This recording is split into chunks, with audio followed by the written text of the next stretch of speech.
ouais, je peux changer de sexe, ouais, je peux être un tabouret humain, ouais, je peux être machin. À 10 ans, ils mettent des préservatifs sur des bananes. En réalité, le consentement, c'est pas le problème premier, quoi. L'homme, il est fait pour être conquérant. C'est pour ça que... Donc, il est fait pour tromper, tu vois. Exactement. Avorter, c'est un caprice. Je suis désolé. Faire avorter, c'est un caprice. Les femmes peuvent travailler, peuvent porter des pantalons, peuvent avoir un compte bancaire grâce aux hommes.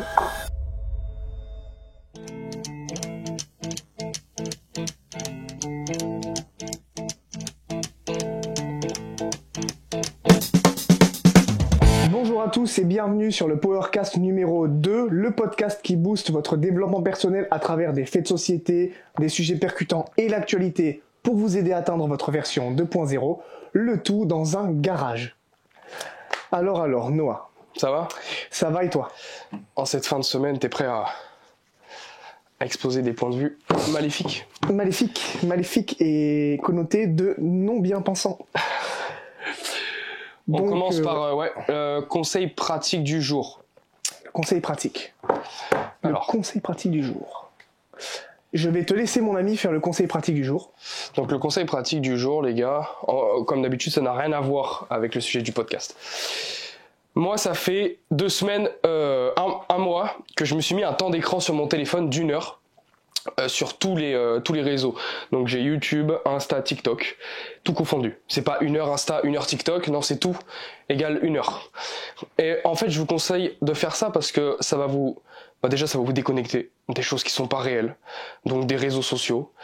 Même si c'est votre travail, nous, avec Power Move, on est obligé de poster des stories, des publications. Et en fait, ça vous apprend du coup une deuxième chose qui est la gestion de votre temps. C'est-à-dire que vous avez 1 heure de temps d'écran dans votre journée et vous devez utiliser cette heure à bon escient. Donc, soit vous dites le matin, je me réveille, je scrolle pendant 1 heure. Oui, d'accord, parce que c'est 1 heure en gros où pendant cette heure-là, tout est compris. Genre, tu regardes une vidéo YouTube ou ton temps de travail. Ouais. Par contre, je mets pas d'heure d'écran sur les podcasts Spotify et Deezer. Ce qui fait que si je vous montre mon temps d'écran maintenant, je dois avoir 5 heures.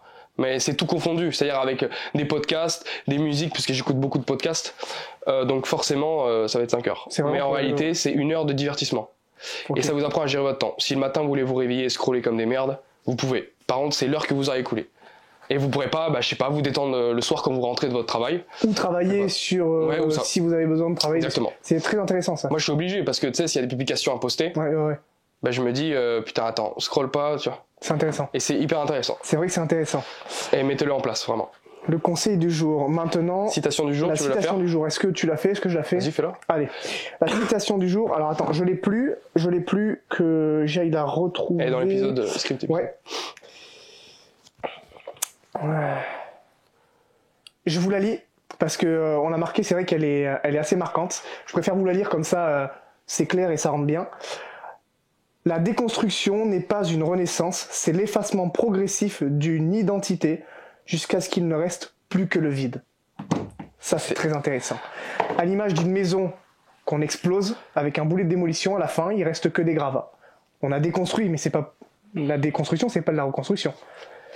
Donc c'est très intéressant. Exactement en rapport avec l'épisode. Et c'est en rapport avec l'épisode d'aujourd'hui, puisqu'aujourd'hui on va parler de la décadence de la société. Sur tous ces aspects. Sur tous ces aspects, qui est énormément connoté à l'idéologie ou wokisme, bien-pensance progressiste d'aujourd'hui, néo-progressiste. Voilà. On va dire que ce qu'on pense, c'est pas bien pensant. C'est ça. Donc là, comme tous les podcasts, on a une trame de sujets qu'on va aborder. Le pré-workout que j'ai pris, gros, c'est une dinguerie. Là, je chauffe, j'ai les oreilles qui chauffent. T'as les oreilles rouges. J'ai les oreilles rouges. Raptor Nutrition, c'est un banger, les gars. Voilà. Il rigole pas quand il dit que c'est des produits de qualité de ouf. Parce que là, je me suis mis sous work, du coup. C'est abrutissant. Là, j'ai vraiment le cerveau, il est j'ai l'impression d'avoir pris 50 points de QI. Là, je suis alerte et tout. Je vous jure. On commence donc, par ce que l'on veut aborder. L'origine du mal. L'origine du mal, la révolution a engendré la République qui a engendré le wokisme. Je te laisse commencer en vrai parce que sur ça, je t'avoue. Donc, historiquement, je suis pas bien calé. Alors, je vous le dis, historiquement, je suis pas très bien calé non plus. Par contre, on connaît le sujet. Voilà, c'est-à-dire qu'on va pas étendre le sujet sur la révolution, etc. Par contre, on sait que c'est le départ du progressisme. La révolution qui a déconstruit l'intégralité de notre pays, du coup, en gros... Hein, en 1789. Ouais, 1789. Merci. Donc, cette révolution-là, il y avait sans doute du mauvais, sinon il n'y aurait pas eu de révolution. Par contre, la révolution en elle-même n'a pas engendré que du bien, et j'ai même envie de dire, c'est celle qui est à l'origine du mal qu'on a aujourd'hui. Mais la révolution, à la base, c'était pas contre les monarchies. Ouais, en gros, on va simplifier de ouf, mais en gros, c'est ça. C'était parce que il y avait de l'abus du côté de la monarchie. Des riches. Voilà, c'est ça, la monarchie, ouais, c'est ça. En gros, disons que tu naissais, ta place était prédéfinie, quoi. Tu naissais dans une famille de riches. Pauvre, tu restais pauvre. Voilà, en gros, c'est ça. C'est simplifié de ouf, mais en gros, c'est ça. Donc, cette révolution-là, elle a déconstruit toutes les racines de la France, tous ces repères, toutes ces mœurs, tous ces dogmes, y compris la désacralisation de la religion, qui... Ça veut dire qu'après la révolution, il n'y avait plus aucun... Pas directement. Mais ça fait petit à petit. Ouais, voilà. Disons que la révolution a amené énormément de normes de pensée. Un truc tout bête, mais le siècle des Lumières, qui est bien après la révolution, qui est après la révolution, j'ai plus les dates en tête. Encore une fois, excusez-moi les gars si je fais des erreurs, c'est une honte. Il faudrait qu'on apprenne, mais en tout cas, c'est 1789 la révolution. Ouais, mais ce qui est sûr, c'est que le siècle des Lumières, c'est après la révolution, quoi, tu vois. Mais il n'aurait pas eu lieu. Enfin, toutes les dérives des Lumières n'auraient pas eu lieu s'il n'y a pas eu la révolution. En gros, la révolution a complètement déconstruit ce qui existait déjà. Et comme on l'a dit, hein, je pense que tu es d'accord, Noah, on peut pas imposer des nouvelles règles sur un territoire qui a déjà ses racines, ses repères et ses dogmes. T'arrives sur un territoire où il y a déjà un socle culturel, il y a des dogmes, il y a déjà des mœurs, il y a déjà des habitudes, il y a déjà une façon d'être, une façon de vivre. Les gens, ils vont te regarder et vont faire « ça se passe pas comme ça chez nous ». Non, tu peux rien faire. Mais là, du coup, tu déracines tout, tu déconstruis tout. À partir de ce moment-là, tu en fais ce que tu veux. Regarde, à l'image d'une maison.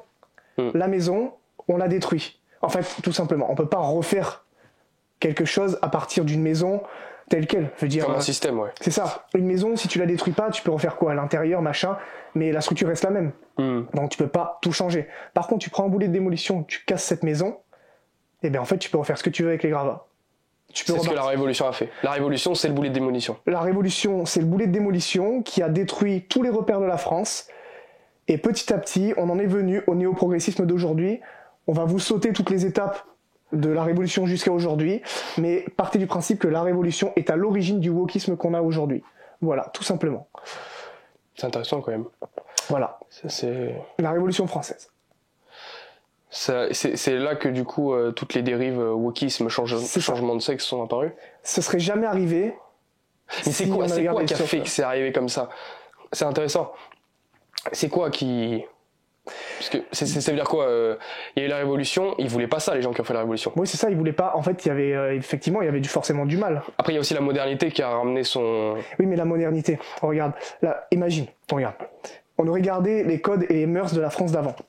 Donc, en gros, on n'aurait rien changé. Une France qui avait plus de 1000 ans de culture, plus de 1000 ans. 1500 ans, je crois.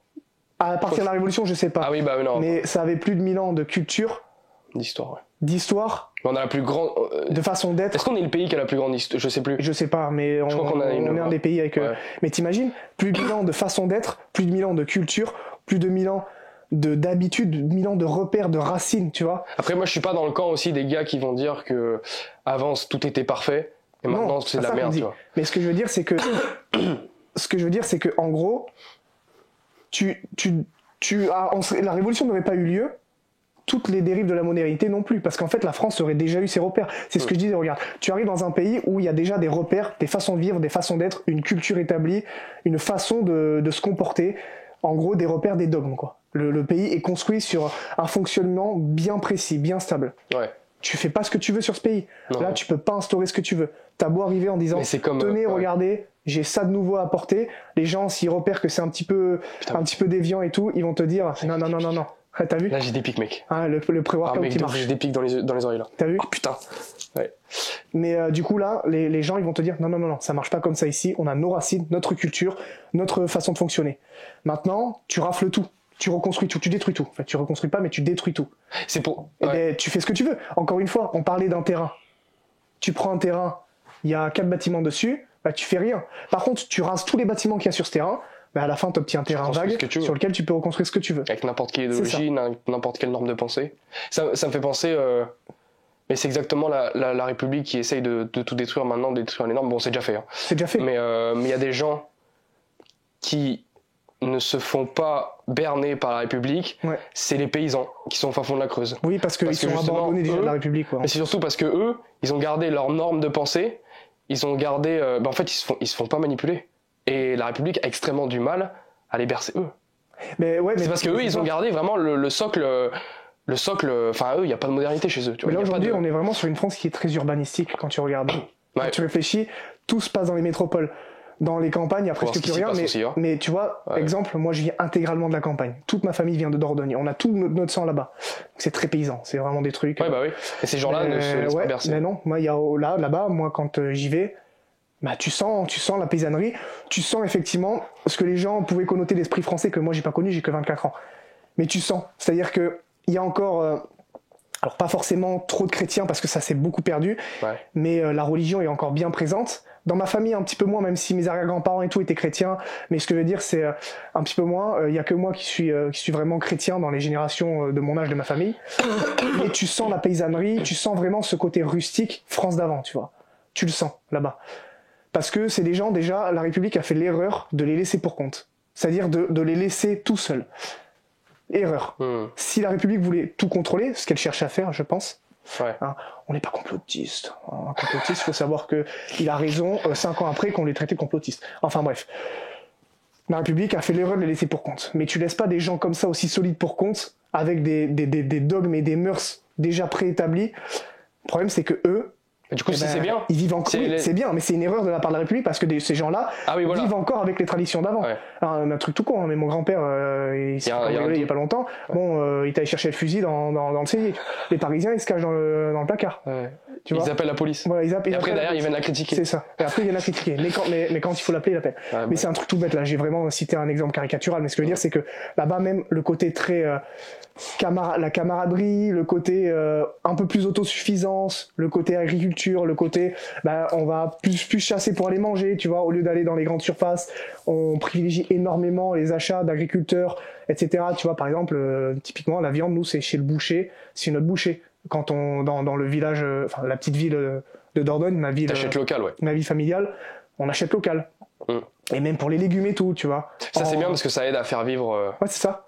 À faire vivre les communautés, et même les gens qui habitent en ville, si vous voulez faire une bonne, on va dire de bonnes actions pour les personnes qui vous font vivre et qui sont mal payées, c'est-à-dire les agriculteurs, allez acheter local. C'est ça, et n'hésitez pas à faire quelques kilomètres de plus autour de chez vous pour aller chercher des bons produits, parce qu'en vrai, moi je parle d'un endroit qui est vraiment en campagne, mais autour des grandes métropoles, à 15 minutes, tu as des agriculteurs, je veux dire. Ouais. Et n'achetez pas parce que j'ai entendu récemment des fruits et légumes aux Galeries Lafayette. Ah ouais, non. Ça, j'ai vu un mec, il a fait une sorte d'unboxing de fruits et légumes qu'il avait acheté.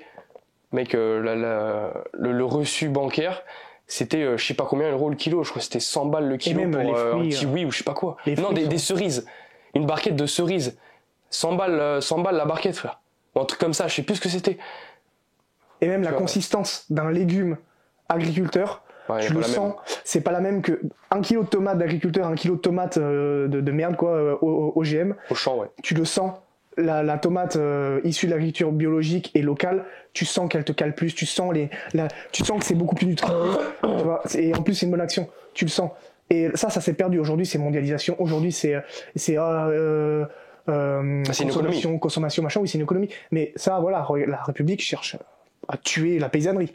C'est ce qui se passe d'ailleurs, ils se suicident. Ils ont plus rien, il n'y a plus de médecins en ruralité, laisse tomber quoi. Ils sont laissés pour compte. Ils ont bien réussi. Hein. Donc si tu as peut-être quelque chose à ajouter avant qu'on passe à la petite rubrique, parce que là du coup on a parlé un petit peu du dernier rempart entre guillemets de ce qu'on appelle la France d'avant, c'est-à-dire la paysannerie, ça reste quand même la France d'avant. Très peu, mais ouais. De quoi ? Très peu, hein. Elle reste très peu, la France d'avant, maintenant. Moi, non, sincèrement, non.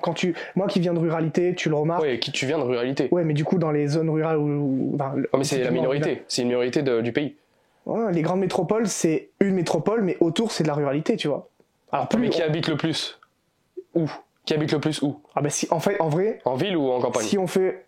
si on fait Par contre, ce qui est vrai, c'est que t'as un si on fait un phénomène. ensemble de toutes les ruralités, toutes les métropoles, je sais pas si on atteindrait un quota similaire à ceux qui habitent en ruralité ou en métropole, ou c'est plus nombreux en métropole, je sais pas trop. T'as un phénomène qui est l'exode rural. Qui est en fait les gens. Je sais pas si c'est Qui est l'inverse. catastrophique. Qui est catastrophique. Mais non, justement. Ah non, peut-être je dis n'importe quoi. L'exode rural, c'est quoi? C'est les gens qui vont de la campagne en ville ou l'inverse? Parce que moi, je parle de l'inverse. Bah, l'exil rural, on va l'appeler l'exil rural, alors je sais pas comment non, ça c'est s'appelle. l'exode rural, ça s'appelle. Exode, mais je ouais. sais pas si c'est la campagne qui va en ville ou. Mais c'est catastrophique. Non, mais ce que je voulais dire, c'est qu'il y a un phénomène où c'est l'inverse en fait. C'est les gens de la ville qui vont de plus en plus en campagne, je crois. Ouais. Maintenant. Oui, c'est ça. Parce que ils en ont marre. Le problème, c'est qu'ils arrivent avec leur dogme de citadins et Raconte-moi le truc que tu m'as raconté là sur les cigales. Comme non, mais attends, en Dordogne, les cigales et tout. Quoi, ça. C'est pour ça que je dis l'exode rural, enfin, pour moi, c'est pas pour tout le monde. Parce que dans les grandes métropoles, c'est celles qui sont le plus à la merci de toute cette propagande bien pensante, wokiste et tout. Ils sont à la merci dans les métropoles, ils baignent là-dedans littéralement. Ouais, bah ouais. Donc quand ils font un exode avec les mœurs et les codes qu'on leur a... Pas les leurs, hein. Pas les leurs. Pas les leurs, hein. Ouais. Les codes et les mœurs qu'on leur a matrixés, etc. Le père de famille, il a 35 ans et tout, il a vécu depuis ses 10 ans, il habite en métropole, il a bien eu le temps d'être matrixé, mais à un moment donné, il sent que c'est oppressant, il sent que la petite racaille de quartier peut le planter, lui et sa famille. Bon, il fait un exode rural, tu vois. Ouais, mais ça garde quand même des idées de gauche. Ouais, mais il fait un exode rural. Mais après, ça se passe comment? Ben, ça fait des procès aux cigales. Ouais, voilà. Non, mais, et ça, c'est pas une connerie, hein, les gars. Il y a des Parisiens, ils sont partis, ils ont demandé à la mairie de mettre des produits chimiques pour tuer les cigales. Ça faisait trop de bruit en Dordogne, mais la dinguerie. Ou alors, je sais plus où, dans la campagne autour de Paris, N'importe quoi. un groupe de Parisiens qui ont essayé de faire délocaliser un agriculteur à cause de son activité qui était basée autour de l'élevage de bêtes. Parce que ça sentait, parce qu'il y avait des odeurs. Et les Parigots étaient pas contents. Ah non, ça pue. Donc, s'il te plaît, ça pue, dégage. casse-toi, va respirer tes pots d'échappement en ville. Il était là avant, il produit de la nourriture pour toi, sale merde, va. Ouais. Espèce de cassos, va. Mais non, mais vraiment. Non, mais oui, urbanisé, oui. Je déteste ça. C'est pour ça que l'exode rural, pour moi, c'est une belle connerie. En fait, pour moi, oui, mais à condition de te reconnecter avec la ruralité. Sinon, tu dégages. L'exode rural, je sais plus ce que c'est, mais ouais. Je sais plus si c'est la ville qui va en campagne ou l'inverse. Mais il y a un gros phénomène de citadins qui partent de la ville parce que ça devient dangereux, mais ils le sentent. Ils veulent pas le reconnaître, c'est les wokistes, donc forcément ils sont en mode. Bah, les wokistes de base ne veulent pas reconnaître. L'insécurité, c'est un sentiment. Mais c'est marrant parce que tu t'exodes en réalité quand même, tu vois. Et après, tu fais des procès aux cigales et aux chèvres. Ah non, c'est l'inverse en fait. L'exode rural, c'est le départ massif de population rurale à destination des villes. Ouais, bah, du coup, là, on parlait de l'inverse. On parlait du phénomène où il y a de plus en plus de gens qui viennent des villes qui transitent vers les campagnes. Ouais. Et là c'est un carnage. Si tu t'es pas reconnecté avec la ruralité, tu n'as rien à foutre en ruralité. L'exode urbain. Ouais, bah, c'est ça. Exode urbain, voilà. Mais parce qu'ils sentent que là-bas, ça va plus. La bien-pensance détruit les villes. Hein.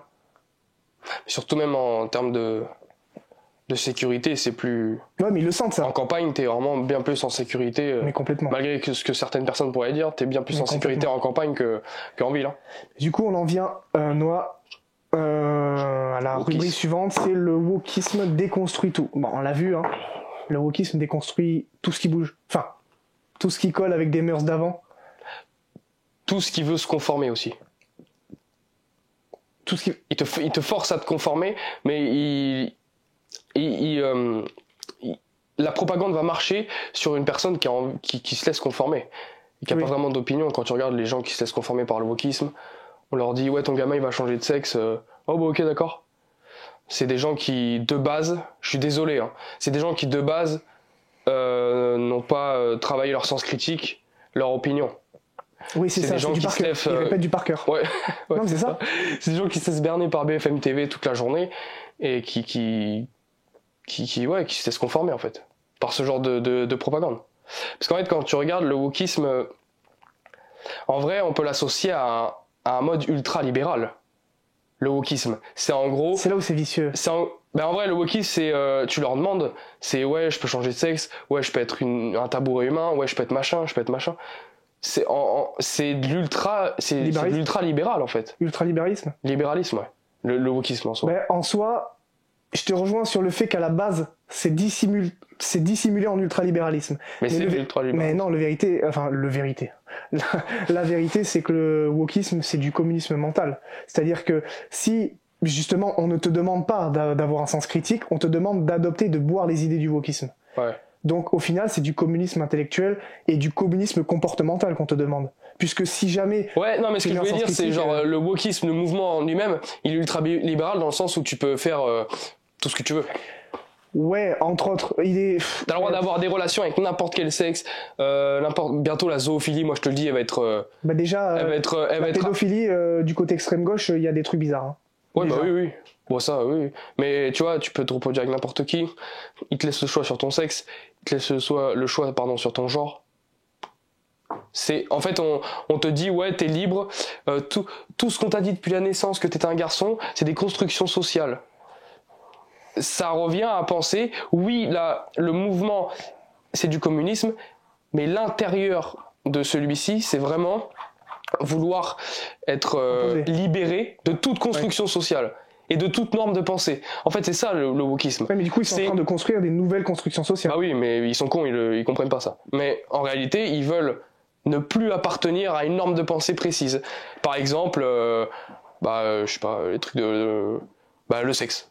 Ils veulent plus appartenir à un sexe. Tu vois. Je te jure, non, en gros. Parce que regarde, en fait, on a l'impression que... Non, mais il y a les deux. Ouais, mais on a l'impression que c'est de l'ultralibéralisme, mais en vérité, c'est comme leur notion de... par exemple, leur notion de ce qu'on appelle les oppressés, les minorités, tu vois. Ou, allez, leur notion de discrimination. Ils ont leur propre notion de discrimination.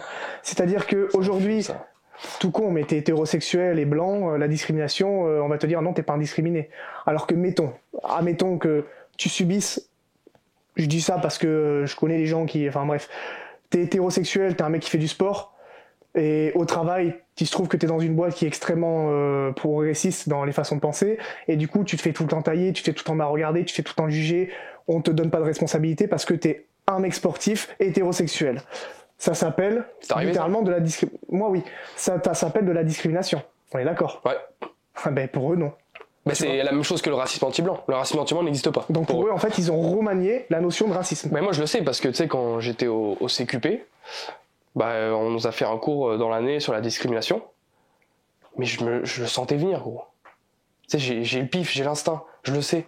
Surtout que dans le milieu du sport, c'est un peu plus tendance à ce côté-là, quoi, à gauche. Bah alors, ouais, maintenant, ouais. Et tu sais, je t'avais même appelé pour te l'expliquer que le cours de discrimination, c'est des trucs... C'est pas de la discrimination... C'est pas de la discrimination dans le sens où... n'harcèle pas cette personne, ne l'insulte pas. Mais ça, on est tous d'accord pour dire qu'on veut pas ça, tu vois. Bien sûr. Et c'est ça qui est très vicelard là-dedans, c'est qu'en fait, la discrimination, tu peux pas dire que t'es contre. Donc ils s'en servent pour t'y incruster une propagande. Ouais, et pour en revenir à l'histoire, parce que si jamais, je te coupe, mais juste pour c'est dire... ça le problème, c'est que tu me coupes. Mais non, mais c'est pour rebondir ce que tu dis en disant vite fait, c'est que effectivement, vu que théoriquement, personne ne peut être pour la discrimination. Il y a des gens, c'est comme le racisme, il y a des gens qui sont racistes, effectivement. Mais quand tu demandes à la majorité des gens, personne ne veut être raciste, personne personne ne veut qu'il y ait du racisme en France. En gros, c'est du chantage affectif qu'ils font un peu. Hein. Ouais. Entre autres. C'est ça. Et, à grande échelle, et au CQP, justement, je le sentais venir, ils nous ont parlé des LGBT, tu vois. Ils nous ont dit, voilà, on ne discrimine pas les personnes qui sont... qui ont subi une opération pour changer de sexe. Mais on est d'accord, faut pas leur manquer de respect, tu vois. Ouais. Mais sauf que ne pas manquer de respect, c'est général. Le truc, c'est que tout le monde. Ouais, mais le problème, c'est que là, on te l'impose. C'est pas juste ne pas lui manquer de respect. Ça va au-delà. Oui, bien sûr. Maintenant, on te l'impose et on te dit, ouais, il faut limite les privilégier, tu vois. Mais à l'école, là où je travaille, je t'ai dit, il y a des gamins, plutôt là où je travaille, le centre social, il y a une école où on intervient dans le centre social. L'éducation nationale a installé un cours d'éducation sexuelle là-bas. À 10 ans, ils mettent des préservatifs sur des bananes. Quoi. Pour moi, il devrait même pas avoir de cours d'éducation sexuelle dans les collèges. Non, pas du tout, loin de là, pas du tout. Pour moi, ça doit être... Tu leur apprends... Mais là, tu vois, c'est pareil. Et là, c'est très vicieux, mec. C'est que quand tu vas dire ça à des mecs qui ont les cheveux bleus, ils vont venir te répondre qu'en fait, oui, mais le consentement. Oui, mais si tu leur apprends pas ça, le consentement. Et c'est là aussi vicieux, c'est que tu peux pas dire... comment tu veux contrer ça? Comment tu veux dire que tu... Enfin, je veux dire... C'est exactement comme la discrimination, tu peux pas dire que non, tu veux pas qu'on apprenne le consentement. Ouais, en gros, tu dis que... Tu vois ce que je veux dire ou pas? En gros, tu dis que les enfants, genre, tu peux pas En gros, c'est difficile d'être contre parce qu'ils leur apprennent le consentement. Oui, ça, c'est dissimulé. Et tu peux pas, c'est comme le tu peux pas être contre le Mais bien sûr que non, bien mais ça, évidemment. c'est dissimulé. Comme le consentement. Le truc, c'est que en réalité, le consentement, tu l'apprends en temps réel, comme l'éducation sexuelle. En fait, ouais, non, tu dois mais... faire ta propre expérience, tu vois. Regarde, et en fait, ils se font passer ça par des pas des dogmes, mais par des idées comme le consentement pour t'y incruster une éducation sexuelle. Alors qu'en réalité, le consentement, c'est pas le problème premier, quoi. Et même quand tu réfléchis, ils apprennent à des gamins quelque chose, la sexualité, alors que ces gamins-là, ils n'ont même pas les schémas hormonaux suffisamment développés pour gérer... En gros, comment expliquer, je vais reformuler, mais la sexualité est grandement en lien, on est d'accord, avec les schémas hormonaux. Ouais. C'est pas pour rien que les hommes, en particulier les femmes, mais plus les hommes, commencent à réellement ressentir de vraies attirances vers collège, lycée. Ils ressentent un petit peu les flux hormonaux qu'il y a en eux et ça forge un petit peu leur vision de la sexualité. On est d'accord. Ouais. Là, on est en train d'apprendre à des jeunes enfants quelque chose qui est en lien Qui connaissent pas, en fait. avec des schémas hormonaux, alors qu'ils n'ont pas la maturité hormonale pour gérer ce sujet. Et maturité psychologique. Et ça les détruit parce que du coup, ça précipite une forme de puberté. Ça accélère, ouais. C'est-à-dire qu'en gros, ouais, ça précipite, ça accélère pas vraiment, mais ça précipite, ça la dévie en gros.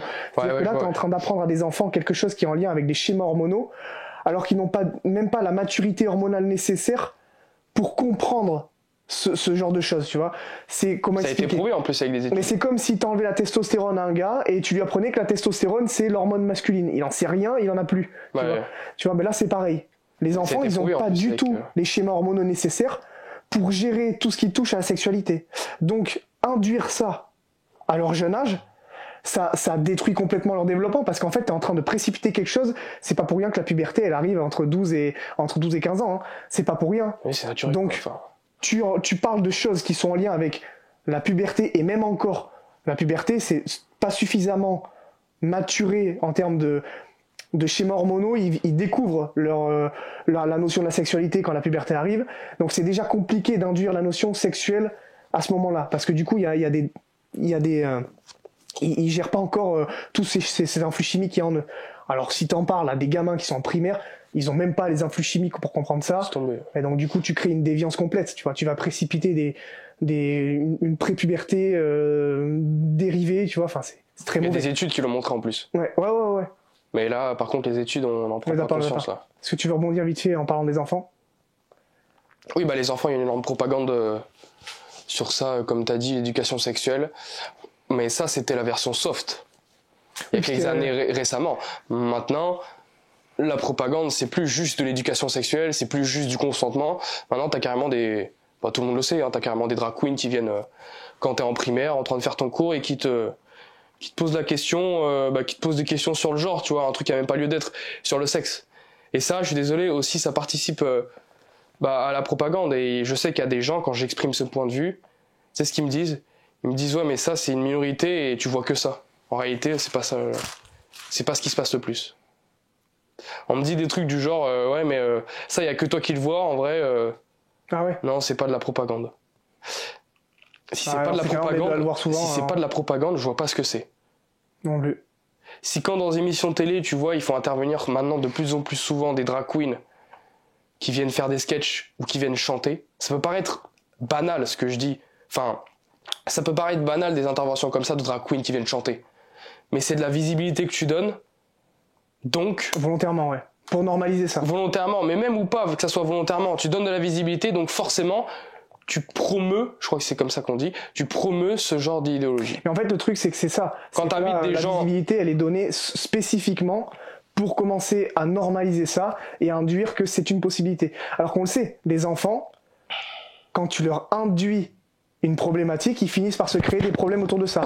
Ça, tu te rappelles, on en avait discuté. Mais en vérité, il y a énormément de problématiques artificielles qui ont été induites dans nos sociétés. Donc les gens se créent des problèmes autour des problématiques artificielles. Oui, alors que pendant 1000 ans, le sexe, ça n'a pas posé de problème. Ça ne posait de problème à personne, quoi. Et en plus, la transsexualité, je suis désolé de le dire, les gens disent non, il y en avait, ils se cachaient. Non. Enfin, en fait, à une certaine époque, je vais dire un truc tout bête, mais Moyen-Âge ou des époques comme ça où il n'y avait pas du tout les mêmes moyens qu'aujourd'hui, statistiquement, le niveau 0 n'existe pas, donc il devait y en avoir très peu. Oui, il y en avait, mais c'est comme les gays, voilà, il y en avait. C'est ça. Mais on faisait pas la promotion de ça. Non, mais l'homosexualité, voilà, est naturelle. Ce qui est différent, c'est que l'homosexualité, on a prouvé que c'était naturel, que tu naissais avec, etc. Par contre, toutes les propagandes dérives LGBT, tout ça, il n'y avait pas du tout des problématiques dans les esprits des gens. Et les gens, ils pensent que non, en fait, c'est les gens, ils se posaient pas la question, ou plutôt ils évitaient de montrer qu'ils se posaient la question pour pas être jugés, parce que c'était pas accepté. Non, c'est pas ça. Ça trottait même pas dans leur tête, en fait. Parce que cette problématique, elle n'existait pas. Donc les gens, ils se sont pas créés des problèmes autour de cette problématique qui est artificielle. Maintenant, vu qu'on fait la promotion H24 de ça, ben forcément, les gens, ils acquiescent à ce genre de comportement. Plus t'invites des Bilal Hassani sur des plateaux, mais plus forcément tu te dis, ah, mais en fait, ça existe. Donc moi, peut-être que si je me pose des questions, ça se trouve, je suis peut-être gay. Attends, ça se trouve, je suis peut-être pansexuel. Attends, drag queen, ça existe? Ah, mais je suis peut-être ça. Mais pourquoi la propagande, elle se fait de si jeunes âges? Parce que t'es malléable. Parce que t'es malléable. T'as l'esprit malléable. C'est très très réfléchi, ça. Bah, ils ont oublié d'être cons. Ils ont oublié d'être cons. Ça, c'est sûr. Voilà. On est complotistes. Ouais, c'est bon. On est complotistes. Allez. Ouais, complotistes. Mais tu vois, enfin, c'est pour ça. C'est parce qu'on est malléable. Mais en vérité, un exemple tout bête. Un enfant, tu le mets dans une pièce ou dans une maison intégralement recouverte de bleu. Il y a que du bleu. Les seules couleurs qu'il voit, c'est le bleu et les couleurs de ses mains, tu vois. Et allez, à la rigueur, s'il a vu un reflet de lui, bon, il connaît la couleur de ses cheveux, de ses yeux. Mais du coup, les seules couleurs qu'il connaît, c'est le bleu, parce qu'on l'habille en bleu et tout. Tu le mets dans une maison intégralement bleue de sa naissance à ses 15 ans. Et tu lui parles pas des autres couleurs. Mais dans sa tête, il y a que le bleu qui existe. Ouais. Pourquoi? Parce que tu l'as pas induit les autres problématiques. Par contre, tu lui montres du rouge. Eh bien, son imagination va commencer à imaginer les choses autour du rouge, etc. Tu lui montres du vert, etc. Mais là, c'est pareil. C'est pareil, c'est exactement la même chose. On a induit des problématiques artificiellement, donc forcément, ben, les personnes de la société moderne se créent des problèmes autour de ces problématiques puisqu'on leur a induit, on leur a posé sur la table. Tiens, ça c'est une question qu'on peut se poser, c'est une problématique qu'on se pose. Et ça c'est prouvé. Les enfants, plus tu leur montres un panel large de problématiques artificielles, logique, plus ils finissent par être déséquilibrés. Mais c'est comme les enfants, plus tu leur donnes des libertés, plus ils te font la merde. Entre autres, ouais. Les enfants, plus tu leur dis oui à chaque fois qu'ils te demandent quelque chose, plus ils vont être déviants. Plus ils vont manquer de respect, plus ils vont être insolents, plus ils vont faire n'importe quoi, tu vois. Et c'est exactement pareil avec le changement de sexe. Après, il y a des promotions. On fait la promotion de ça, comme tu dis, on induit ce genre de mode de pensée sur les genres et les sexes, mais il n'y a pas que ça, bien évidemment. Il y a plein d'autres trucs. T'as d'autres trucs sur lesquels on va... Vraiment, il y a plein de trucs. C'est pour ça, faut essayer de... C'est compliqué parce qu'il faut faire un raisonnement sur soi-même et sur son mode de pensée et se dire où est-ce que ça vient que je pense comme ça. D'où est-ce que ces pensées-là que j'ai, que ce soit sur le sexe ou plein d'autres choses, hein. Peuvent venir. Là, je parle pas que du wokisme, hein. Je parle même, je sais pas, si vous êtes un mec de droite, posez-vous la question, d'où est-ce que je pense ça? Est-ce que quelqu'un me l'a induit? Est-ce que c'est moi qui fais un constat sur ce que je vois? Est-ce que c'est de par mon expérience? Ça marche avec la gauche aussi, hein, évidemment. Mais... Oui, la gauche et droite, oui, surtout avec la gauche, ouais. Non, mais c'est ça qu'il faut aussi se mettre dans la tête, tu vois. Et ces gens-là, ils n'ont pas de réflexion sur eux-mêmes. Mais on ne leur demande pas d'avoir un sens critique. On leur demande d'être des pièces d'échecs sur l'échiquier de la propagande wokiste. Bah oui. C'est pour ça que je te disais que c'était du communisme idéologique. C'est ça, en fait. Et les enfants, on leur induit ça très tôt. Parce qu'après, ils sont malléables. Et les enfants, tu peux pas leur demander de se remettre en question sur leur opinion. C'est ça. Parce qu'ils en ont pas. Un enfant, par définition, est un enfant, il est irresponsable. Un gamin de 8 ans, il tue son pote en jouant sans le faire exprès. C'est con ce que je vais dire, hein, mais c'est un enfant. Il est pas responsable. Donc quand un gamin te dit « je veux changer de sexe » et que tu l'emmènes sur la table d'opération, tu es un boucher. Tu es un... Ça existe en plus. Hein. Ouais, mais t'es complètement câblé. Enfin, je veux dire, à un moment donné, les parents... Si un parent fait ça... non, mais c'est un monstre, son parent, s'il fait même ça. Le mec qui décide d'opérer de ça. C'est des monstres. Qui a donné cette autorisation? C'est des monstres. Le mec qui accepte d'opérer ce genre de gamin, je suis désolé, vous êtes des monstres. Les pires des collabos. Ah, vraiment, vous êtes des collabos. C'est un truc de malade. Mais même que ce soit un gamin ou un adulte, vous êtes des collabos. Hein. Ouais. Parce que c'est pareil. Il y a un truc comme ça qui est passé sur un plateau quotidien, qui est un plateau extrême gauche, de gauche, où ils ont invité, c'est même un extrait qui a circulé, où ils ont invité une mère et son fils. Blond? Ouais. Billy. Tu l'as vu? Tu te souviens bien? Ouais. Billy, ouais. Qui a dit, moi en fait je me sens plus. Non, tu te sens pas plus. Ta mère. Ouais. t'as fait penser que tu te sentais fille, mais crois-moi, t'es un garçon. Ça se sent que c'est les parents. D'ailleurs, je sais pas si t'as vu d'autres trucs autour de Billy. Non, D'autres interviews, machin, moi j'avais approfondi un petit peu quand c'est sorti. Ouais. Tu sens que c'est les parents qui sont complètement woke. Et d'ailleurs, la mère, ça a été vérifié, elle a des idées complètement woke et tout. Tu sens que c'est les parents qui drivent un petit peu Billy autour de cette idéologie. Et quand tu le vois sur les plateaux télé, ce gamin, tu te dis, tu sens que en fait, genre, il est drivé par ses parents, quoi. Bien évidemment. Machin, je veux être une petite fille et tout. Ouais, ta gueule. Tu sens que ce gamin-là, tu le mets dans une équipe de rugby du Sud-Ouest, de suite, il peut changer, tu vois. Non, mais là, bien évidemment que sa mère est wokiste. Tu m'aurais dit elle est chrétienne, je t'aurais pas cru, tu vois. Bien évidemment qu'elle est wokiste. C'est parce que ça vient pas de... Et cette même mère s'est fait laver le cerveau par la bien-pensance actuelle. Mais c'est vraiment... Je trouve ça grave d'en arriver jusque-là. Ah non, mais je pense que c'est une minorité, en vrai, qui fait de changer de sexe à... Et comme on dit, hein, les minorités, c'est qu'ils font plus de bruit et qui... C'est ça le problème, c'est que maintenant on va faire passer ces minorités-là en majorité. C'est ça. Et il est là tout le problème. Et même, tu vois, ça, on pourra en revenir à ce que tu disais sur les enfants. C'est du conditionnement. Je veux dire, un enfant, tu l'apprends à être hyper raciste, à ne voir que les blancs c'est la race supérieure et tout. Mais gros, ça va être un blanc. Bien évidemment que c'est un suprémaciste. Ça va être un suprémaciste. Ouais. Si tu lui apprends tout petit que tout ce qui n'est pas blanc, c'est de la merde. C'est de la merde. Eh ben, qu'est-ce qui va se passer? Ça va être un raciste extrémiste et ça va devenir le gamin. Parce que tu l'as conditionné. Ben là, c'est pareil. Tu lui apprends qu'il peut changer de sexe. Ah, tu viens d'induire artificiellement une problématique. Donc, il va se créer des problèmes autour de cette problématique induite qui n'existe pas. Qui n'existe pas. Tu lui mets pas cette problématique sur la table, il ne se crée pas des problèmes autour de cette problématique. Et ça, on va te contre-argumenter en disant que oui, mais au Moyen-Âge, t'avais des transsexuels, c'est juste qu'ils se montraient pas. Mais en vrai, le truc, c'est juste qu'à l'époque, c'est pas qu'ils se montraient pas, c'est qu'on n'en faisait pas la propagande. C'est pour ça que maintenant il y en a plus. Bah oui. Parce que maintenant on fait de la propagande que de ça. Parce que donc forcément qu'il y en a plus. Tu fais de la propagande que de ça, forcément que t'as plus de gens qui vont changer de sexe. C'est logique. Vrai. Et puis le niveau 0 n'existe pas, il devait y en avoir, tu vois. Non mais je dis pas le contraire, tu vois, mais c'est comme les gays, il y en avait. Mais on faisait pas la promotion non plus de ça. Exactement. Moi je suis désolé, vous allez me traiter d'homophobe, mais je suis pas pour qu'on fasse la promotion de tu vois, de personnes gays, tu vois. Si un mec gay qui a fait en fait, je veux pas qu'on fasse la promotion de ce qu'il est, je veux qu'on fasse la promotion de ce qu'il a fait. Un mec comme Freddie Mercury, qui était homosexuel. On l'invite pas sur un plateau pour dire regardez, il est gay, faites tous votre coming out. Non, on l'invite parce qu'il a fait des chansons incroyables, il a révolutionné le monde de la musique. C'est ça. On l'invite pas pour parler de son orientation sexuelle. La sexualité, c'est là où est la propagande. La sexualité, c'est quelque chose qui est intime. Ouais. Regarde, exemple tout bête, mais dans ma famille, j'ai des membres de ma famille qui sont des hommes homosexuels. J'en ai quelques-uns. Je crois que j'en ai deux qui sont homosexuels. C'est la Dordogne, hein. C'est l'époque. Et pourtant, je veux dire, dont le mec dont je parle, il a un jumeau, tu vois, de membre de ma famille. Son jumeau est hétéro, lui est homosexuel. Ils ont eu la même éducation à l'ancienne, campagnarde. À 14 ans, il travaillait déjà dans les champs 14 heures par semaine. 50 heures par semaine, pardon. Ah, ça change là. Et bah, il était homosexuel. Il avait besoin de passer sa vie amoureuse avec un homme pour être heureux. Il l'a fait. Et ce que je veux dire, c'est que c'est resté personnel à lui, tu vois. Il y avait pas de, on a besoin de le revendiquer. Je veux dire, c'est-à-dire que moi, je revendique pas que je suis hétéro, que j'aime les femmes. Lui et cette personne-là, bah, il a vécu effectivement une partie de sa vie avec un homme, une grosse partie de sa vie. Il n'y a pas de problème. Il n'y a pas de problème. Mais par contre, c'était un homme. Il se comportait comme un homme. Exactement. Il n'y avait pas de, c'est là où je veux divergence. C'est-à-dire qu'aujourd'hui, on dit à un homosexuel que il ne s'assume pas si c'est un homosexuel comme justement ce membre de ma famille qui était un solide travailleur, qui travaillait 50 heures par semaine, machin, et qui a les mêmes idées que nous. Hein. Ce mec-là, il déteste l'idéologie LGBT. Hein. Il est gay. Mais ça le regarde à lui. Tu vois ce que je veux dire?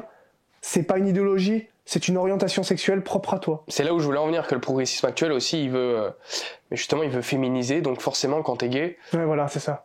Quand tu regardes maintenant, souvent les gays, quand tu croises dans la rue, en fait, tu devrais même pas savoir si un mec est gay. Ben non. Je veux dire, c'est-à-dire... Tu devrais pas savoir s'il est gay, tu vois. Sauf si tu le vois tenir à la main un autre homme. Là, oui, tu le sais. Mais tu devrais pas le... Hein? Faire le micro vite fait? Non, c'est bon. Ok, parfait. Tu devrais pas savoir s'il est gay à sa démarche. Tu devrais pas le voir. Tu devrais pas voir qu'il casse le poignet comme ça ou qu'il parle avec une voix aiguë. Ça, tu devrais pas le voir. C'est ça, enfin... Tu devrais voir un mec, un homme, en fait. Et pas... en fait, tu dois voir un homme ou une femme et pas son orientation sexuelle. Mais ça se voit pas. Ça doit pas se voir. Non. Tu vois. C'est propre, c'est intime. Et le problème, c'est ça. Et c'est en plus aujourd'hui, aujourd'hui. Ah bah maintenant, en gros. Aujourd'hui, on dit que ouais, c'est possible, machin, etc. Je veux dire, à un moment donné, réfléchissons 2 minutes. C'est pas parce que c'est possible qu'il faut le faire. Déjà, réfléchissons. Je peux sauter d'une falaise. Je l'ai fait? Non. Réfléchissons 2 minutes, tu vois. Regarde. Quand tu réfléchis, un transsexuel, c'est quoi? Enfin, C'est une aujourd'hui, maladie. c'est Non, je rigole. un être Enfin, je rigole pas en fait. qui, à cause d'une propagande, a ressenti qu'il n'était pas soi-disant Un manque. en place dans son corps actuellement, dans son sexe actuel. Par exemple, un homme qui veut transiter vers la femme, soi-disant qu'il ressent une part féminine en lui et que du coup il a besoin de transiter. La vérité, c'est qu'en fait, il ne sera jamais une femme. La seule chose qu'il va faire, c'est s'éloigner de son sexe d'origine, tout en essayant de se rapprocher du sexe qu'il veut atteindre, mais en vérité, il se retrouve coincé dans un entre-deux qui ne correspond ni à son sexe d'origine, puisqu'il s'est tellement éloigné de son sexe d'origine, mais qui ne correspond pas non plus au sexe qu'il voulait atteindre, parce que... Ouais, moi je pense qu'il reste quand même un peu plus dans le sexe d'origine. Mais un peu plus, on est d'accord. Mais il s'en est tellement éloigné qu'il n'en correspond plus, mais en même temps, la nature l'empêche d'atteindre le sexe qu'il veut atteindre, ce qui fait qu'en fait, en pensant être réconforté, il se retrouve piégé dans un entre-deux, et donc au final, un transsexuel, ça reste un transsexuel. Ça n'est plus un homme, ça n'est plus une femme, c'est un transsexuel. C'est un homme de naissance qui s'est tellement éloigné du côté masculin, ou l'inverse, hein, une femme de naissance qui s'est tellement éloignée du côté féminin, mais qu'en fait il reste piégé dans un entre-deux, tu vois. C'est ce qu'ils appellent les non-binaires maintenant. Et là, je vais me faire tuer en disant ça, mais en gros, moi je me dis, psychologiquement, il y a un problème. Quand tu veux transiter, il y a un problème.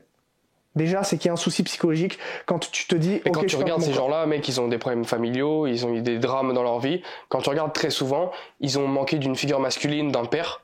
Et c'est pas un hasard. Il faut arrêter de dire, ouais, mais non, ça n'a rien à voir. Non, c'est pas un hasard. Des fois, quand tu regardes ces gens-là, c'est des gens qui sont dépressifs de base. Oui. Qui cherchent juste une solution. À cause d'un problème. Ouais, à cause d'un problème, d'un drame qui s'est passé dans leur famille. Je sais pas, ils ont perdu leur père, leur frère, leur chien, tu vois. Ils se mettent à J'en ai connu énormément des comme ça. À complètement switcher. Moi, et non, ce n'est beaucoup, pas anodin, tu vois. Quand tu manques, c'est pareil, quand tu manques d'un père dans ton enfance, je dis pas que ça arrive forcément, mais c'est pas bon. C'est pour ça que les familles monoparentales, ça a été prouvé, c'est pas. Ouais, c'est ça. C'est pas efficace en fait. Bah il manque quelque chose. Ouais. La femme c'est le yin et l'homme c'est le yang, ou l'inverse, peu importe. Mais du coup, on a besoin des deux. Mais pour en revenir justement à ce délire de quand tu veux transiter, c'est qu'il y a un problème psychologique. Au lieu de t'éloigner, parce que mettons que c'est la facilité, en fait. regarde, mettons que t'as ce petit 10% qui ne correspond pas à ton sexe d'origine, c'est-à-dire ce petit 10%, c'est ce côté qui te fait dire je ne suis pas dans la bonne enveloppe corporelle, je suis pas dans mon sexe d'origine. Ça c'est 10%. Mais les 3/4, c'est-à-dire les 3/4, ben c'est ces 3/4 qui sont bel et bien à leur place, c'est-à-dire que comment expliquer? On va dire que regarde, mettons que un homme veut transiter vers la femme, il veut devenir une femme. Mais il se sent, ouais, du coup c'est un homme, hein, on est d'accord, mais il se sent femme. Bah, du coup, on pourrait dire que c'est un homme à 90%. Puisqu'il y a quand même, il se sent femme, donc on pourrait enlever 10% de lui qui sont un homme, qui est un homme, puisqu'il se sent femme. Donc on pourrait dire que ce côté où il se sent attiré vers le sexe féminin, c'est les 10% manquants qui lui manqueraient pour être un homme, c'est-à-dire pleinement, tu vois. Pourquoi on n'essaierait pas de régler ce 10% plutôt que d'essayer de créer un 3/4 du sexe qui veut se faire attirer? Comment expliquer? Attends. Parce que c'est plus facile. J'ai compris ce que tu as dit. Ouais. Mais c'est parce que c'est plus simple. Mais non, justement, c'est ce que je te dis. Ce serait beaucoup plus simple. Si cet homme-là, il se sent femme, ouais. Ça veut dire que c'est un homme qui a 85%, allez, mettons. Ouais. Puisque du coup, il se sent quand même femme, du coup, il y a 15% de lui qui n'est pas homme. C'est-à-dire, ces 15%-là, on va les représenter par la pensée qui le dirige vers le sexe féminin en se disant « je suis une femme intérieurement », etc. Ce qui fait qu'il est qu'à 85% homme. Pourquoi on n'essaierait pas de régler le problème? C'est-à-dire rajouter les 15% de hommes qui restent en lui, tu vois, plutôt que qu'il les soit enlever. Pleinement un homme, ouais. Plutôt que de lui apporter les 3/4 de femmes pour compléter le petit 15% qu'il a déjà. Parce que aller chercher 3/4 de femmes pour compléter un 15% au lieu d'aller chercher le petit 15% de masculinité qui reste en lui pour l'implanter à 3/4 d'hommes, c'est bien plus simple, on est d'accord? Je sais pas si c'est... En fait, quand je disais que c'est de la facilité, c'est que souvent, quand tu regardes, ces gens ont des problèmes dans leur vie. Et c'est plus simple de te réfugier dans un système qui a déjà été construit, donc de te conformer, plutôt que de voir le problème en face et de le régler. Ça a toujours été plus simple pour tout le monde. Un peu comme le gars qui dit tiens, prends ma drogue, ça te soignera mieux qu'un psychologue et que des heures de thérapie. Exactement. Et que des efforts de ta part. Exactement. C'est comme quand tu t'enfonces dans un mensonge, dire la vérité c'est extrêmement dur. Ouais, je vois ce que tu veux dire. Tu continues de t'enfoncer dans le mensonge. C'est exactement pareil. Je vois ce que tu veux dire. C'est ça que je veux dire que c'est plus simple. Pas par rapport au pourcentage. Ouais. Mais tu vois, franchement, je trouve c'est bien plus simple, tu vois. Mais du coup, ça nous mène alors, c'est dans le désordre, donc on va commencer par du coup la décadence féminine. Comme par hasard. La décadence féminine causée par le féminisme, qui est une branche du wokisme, le néo-féminisme.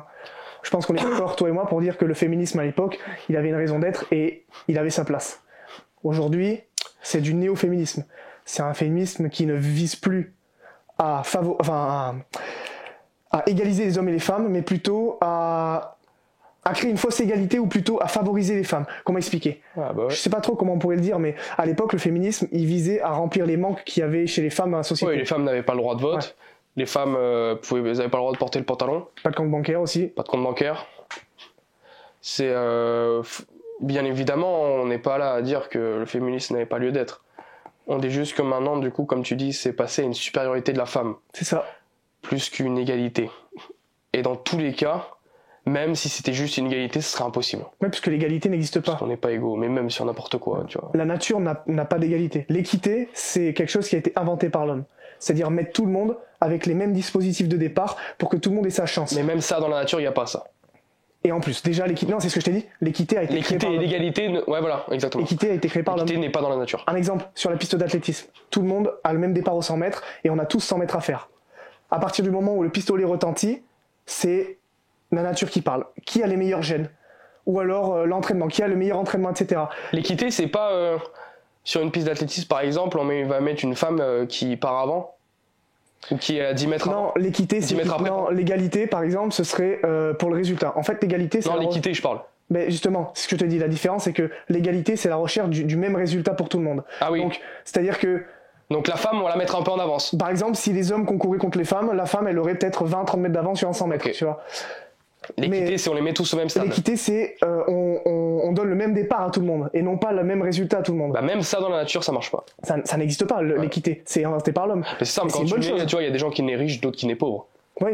C'est pas de l'équité, donc ce n'est pas de l'égalité. Et vouloir de l'équité, ça revient à vouloir de l'égalité, donc... Pas forcément. Ah bon ? Non, parce que regarde... Mais quand tu veux de l'équité, c'est quoi ? Tu veux de l'égalité à la fin ? Non, tu veux donner les mêmes chances à tout le monde. On en reparle, on revient sur la piste d'athlétisme. Oui, mais du coup, ça revient avec de l'égalité. Non. En fait... oui, d'accord. Ouais. Tu vois ? C'est peut-être un peu lunaire ce que je dis, mais... Regarde, comme je dis, on prend le point de départ de la piste d'athlétisme. Ouais. On part tous au même endroit. Et on a tous 100 mètres à franchir. Okay. Ça, c'est l'équité. Parce qu'on doit tous franchir 100 mètres. Mais c'est aussi une part d'égalité. Mais du coup, on est égal sur le départ. On met tout le monde à égalité. Ouais. Mais c'est-à-dire que c'est sur le départ. Une fois que la course est lancée, et on peut faire la métaphore avec la course de la vie, la course de la performance sur n'importe quel sujet. Même sur le départ, on n'est pas égaux. Bam, c'est parti. Mais sur le départ en soi, le départ artificiel est égal. On a les mêmes starts de départ. Tout le monde part sur la même ligne de départ. Et on a tous 100 mètres à franchir, tu vois. Pour moi, l'équité... Mais par contre, dès que le pistolet retentit, ben là, du coup, l'égalité n'existe plus. Elle n'existe que parce qu'on a créé l'équité au départ, mais par contre, le chemin est inégal et le résultat le sera aussi. Puisque l'individu qui est plus fort... Ça sert à quoi, du coup ?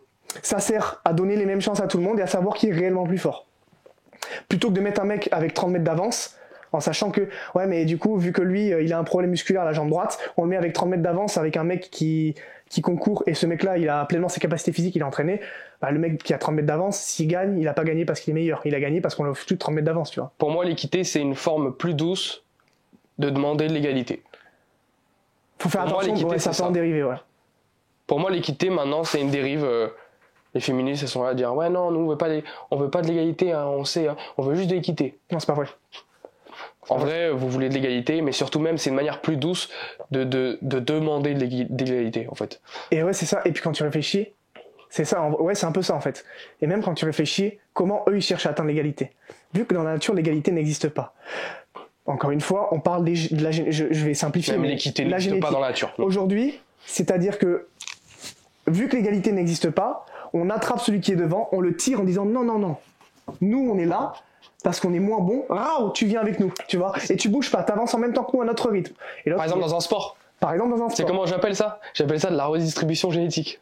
Ouais, non, mais vraiment, c'est ça. Par exemple, c'est comme les riches et les pauvres. On fait exactement pareil. Toi, t'es trop pauvre, bah on va, au lieu de donner les éléments pour augmenter ton statut financier, non, on va descendre celui qui est au-dessus et le rabaisser à ton niveau. Et il va te donner de l'argent. C'est-à-dire, voilà. allez vite, donne-moi de l'argent parce que t'as réussi à faire de l'argent, moi j'en ai pas. C'est horrible, c'est horrible. C'est horrible. Au lieu qu'on apprenne à ce mec à faire de l'argent, donc il pourrait se sortir de la misère, ben on demande à ce que lui qui a réussi à faire de l'argent donne son fric à celui qui arrive pas. Non mais qu'est-ce que c'est que ça, tu vois? Enfin, faut pas être con pour voir que c'est pas logique. Tu crées des assistés. Bah oui. Et c'est ce que je dis. Aujourd'hui, vu que l'égalité elle est impossible.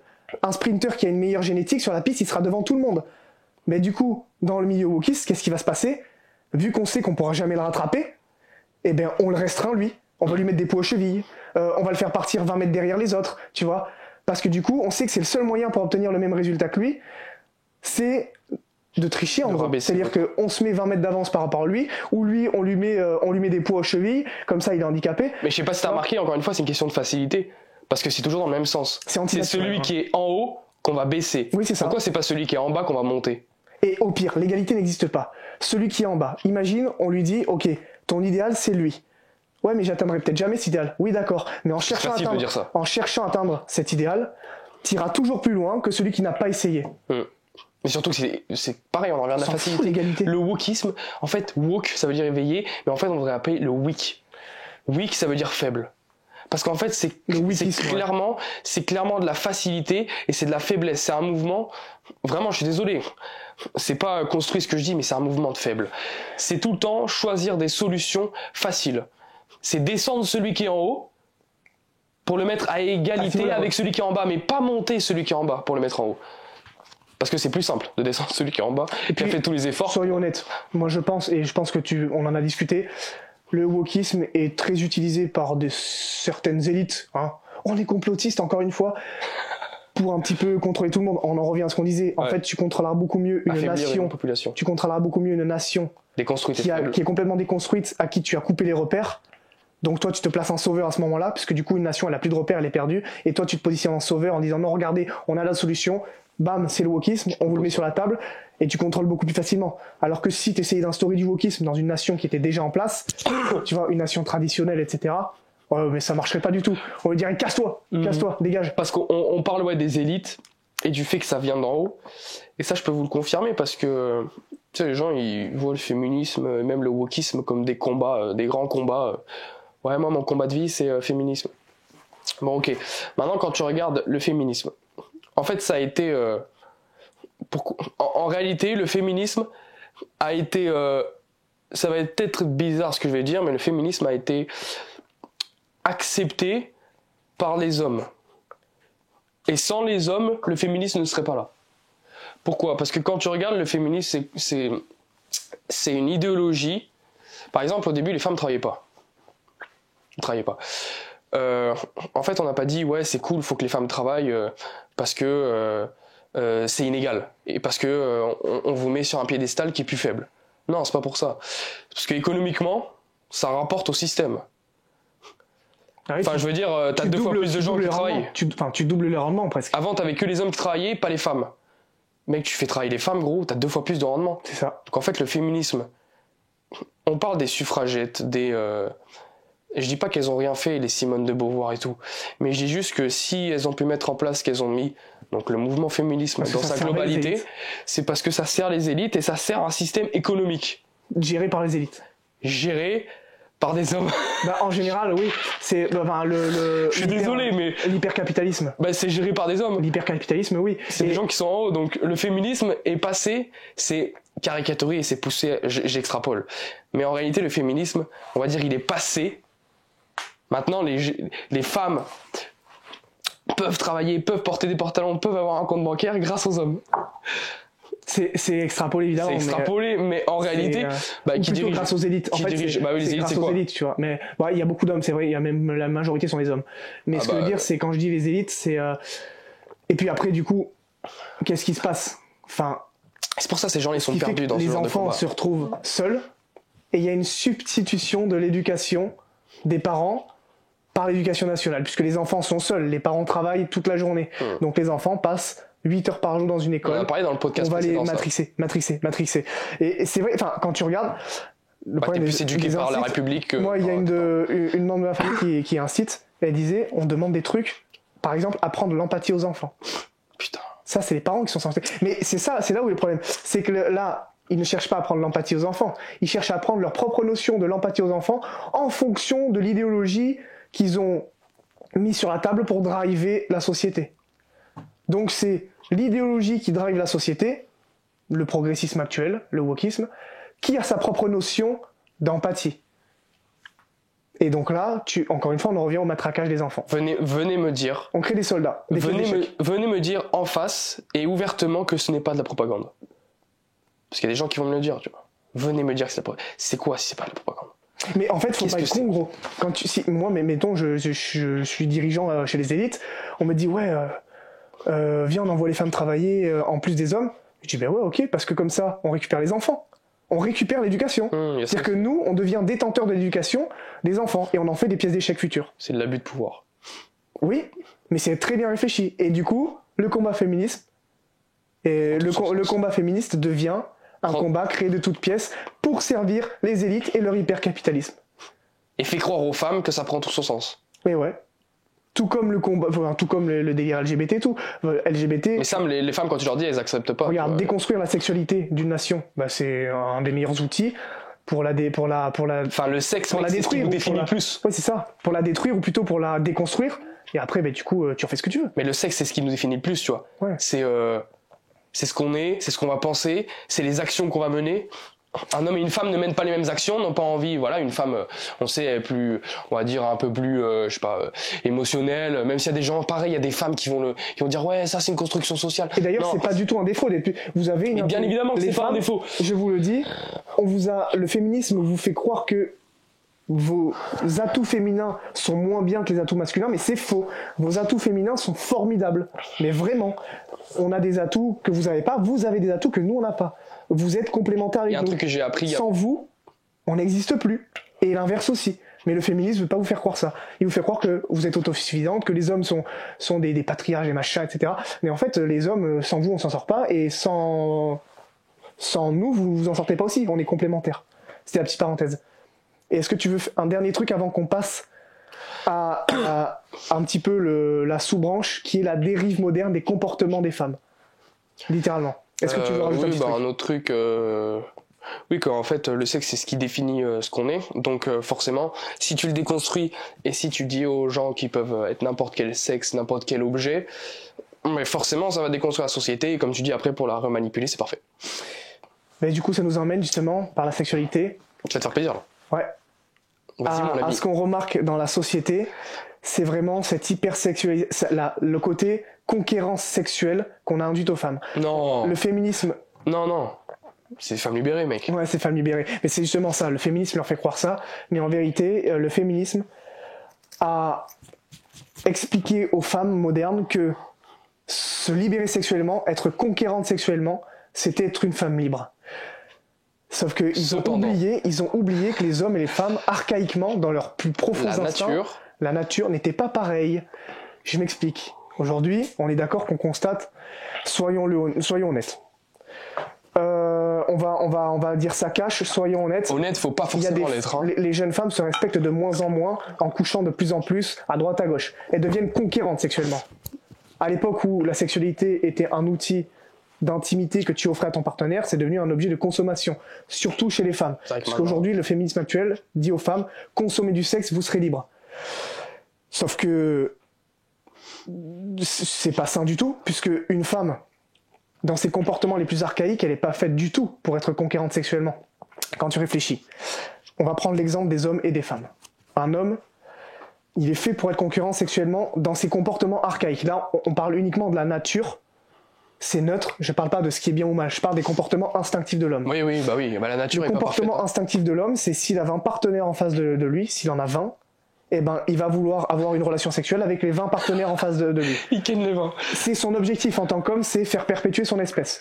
Mais la femme, elle peut pas se permettre ça, parce que le coût de sa sexualité est beaucoup plus élevé.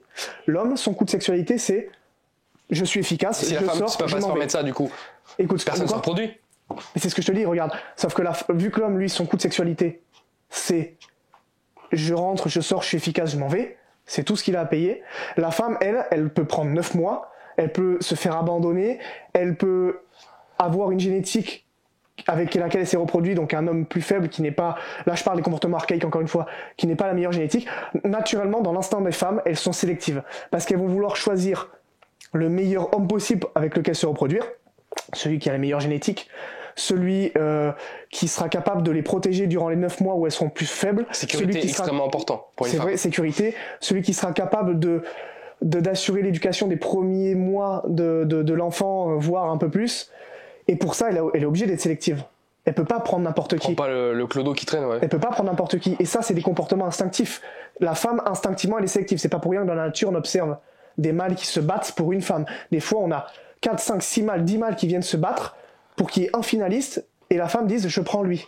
Elle a 20 partenaires autour d'elle et il n'y a qu'un seul gagnant avec qui elle va se reproduire. Tu vois. Bien Parce évidemment, qu'elle a on est été sélective. civilisé maintenant, mais ce que je veux dire, c'est que même C'est c'est ça. pareil, dans la nature, l'homme trompe. L'homme, il est fait pour être conquérant. C'est pour ça que... Donc, il est fait pour tromper, tu vois. Exactement. Bien évidemment, la société est civilisée maintenant. Bon, je sais qu'il y a des mecs qui trompent, tu vois, mais même si c'est en train de s'inverser d'ailleurs.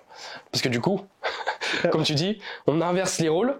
Donc la femme est de plus en plus conquérante. Et quand tu regardes les statistiques maintenant, la femme trompe de plus en plus. Ouais, et la femme ouais. passe devant l'homme en termes de tromperie et C'est en vrai. termes d'infidélité. La femme est de moins en moins fidèle. Sauf que c'est pas du tout naturel, comme on vient de le Ah voir. bah oui, oui. Puisque, en fait, le féminisme est en train de faire, c'est d'éloigner les femmes de leur féminité. Puisque là, ils sont en train de leur attribuer des comportements qui sont très masculins à la base. La conquérance sexuelle, c'est masculin.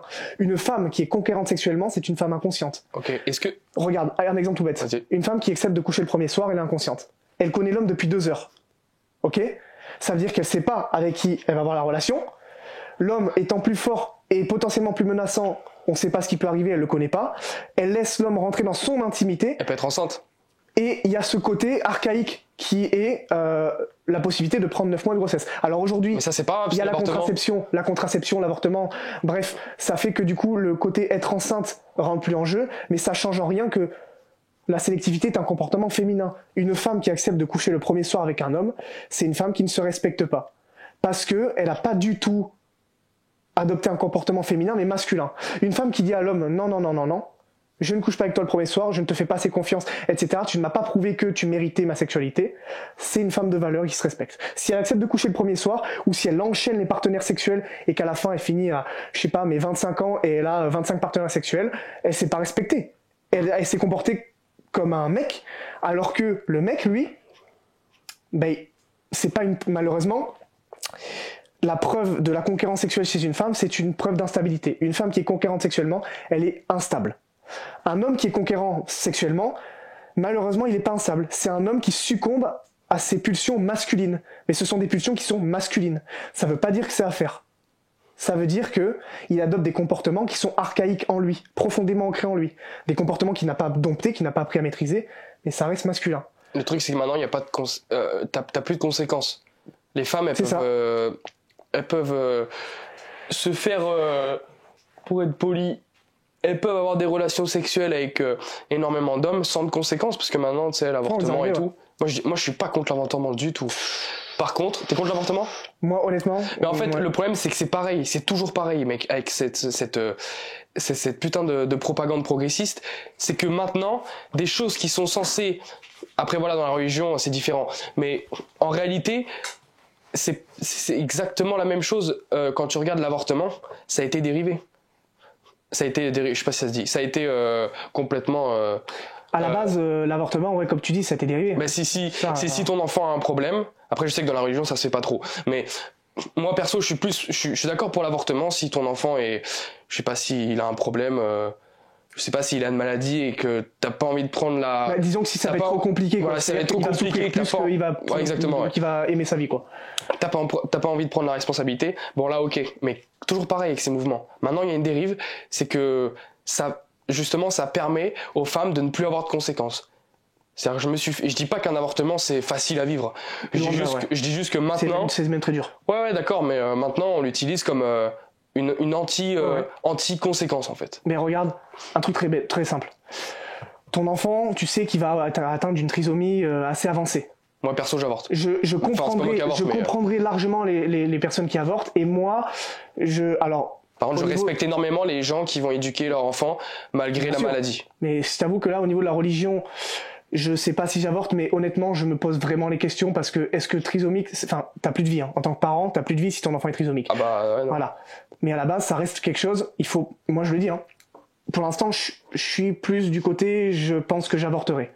Mais je vais être honnête avec moi-même, j'enlève une vie. J'empêche une vie de se développer.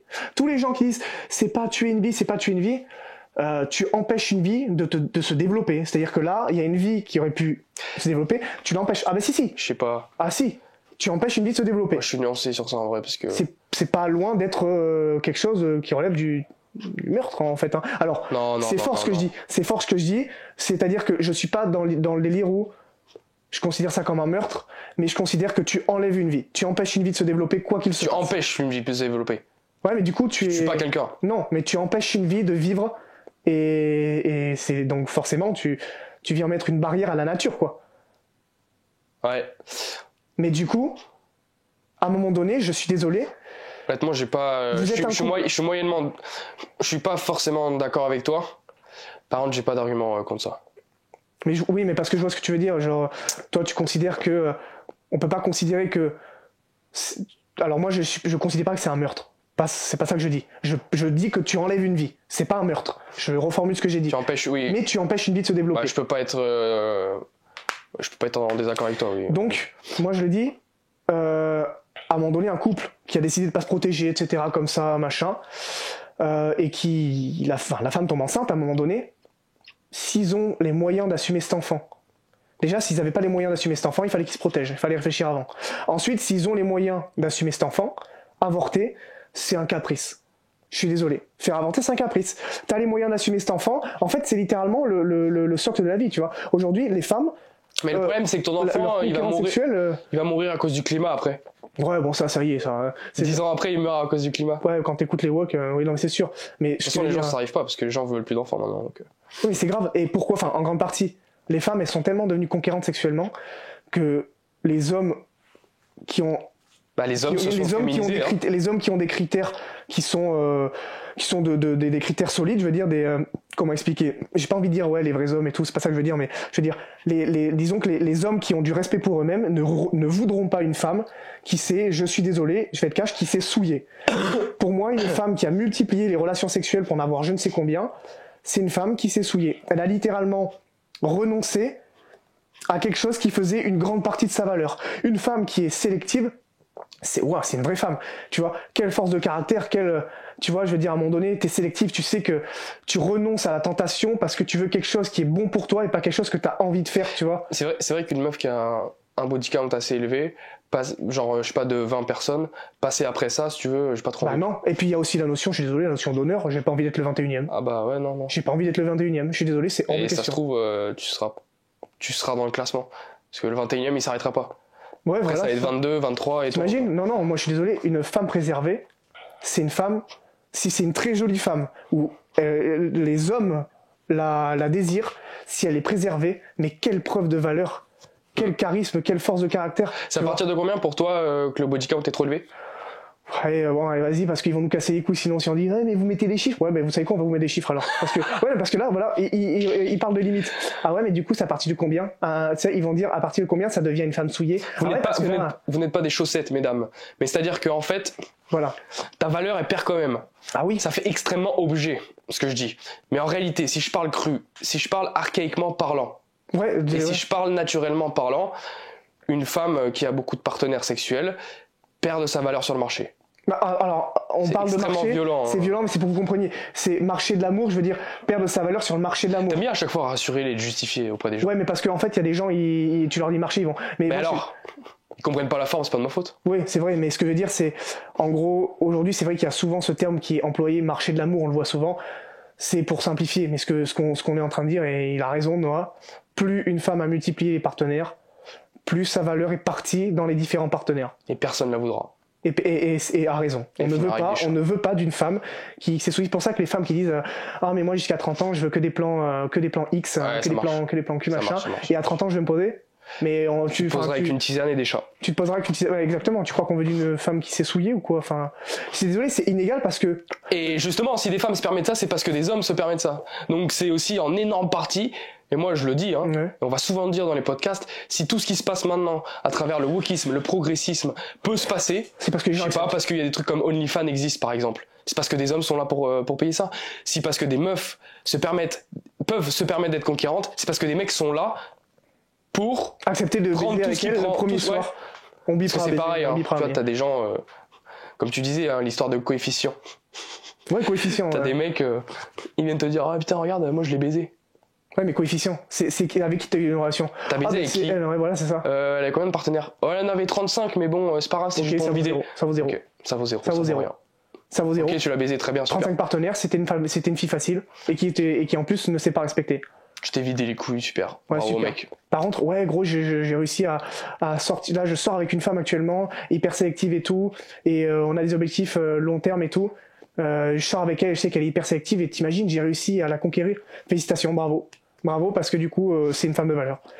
Et c'est inégal, mais la valeur d'un homme sur le plan relationnel ne se mesure pas aux mêmes critères que la valeur d'une femme.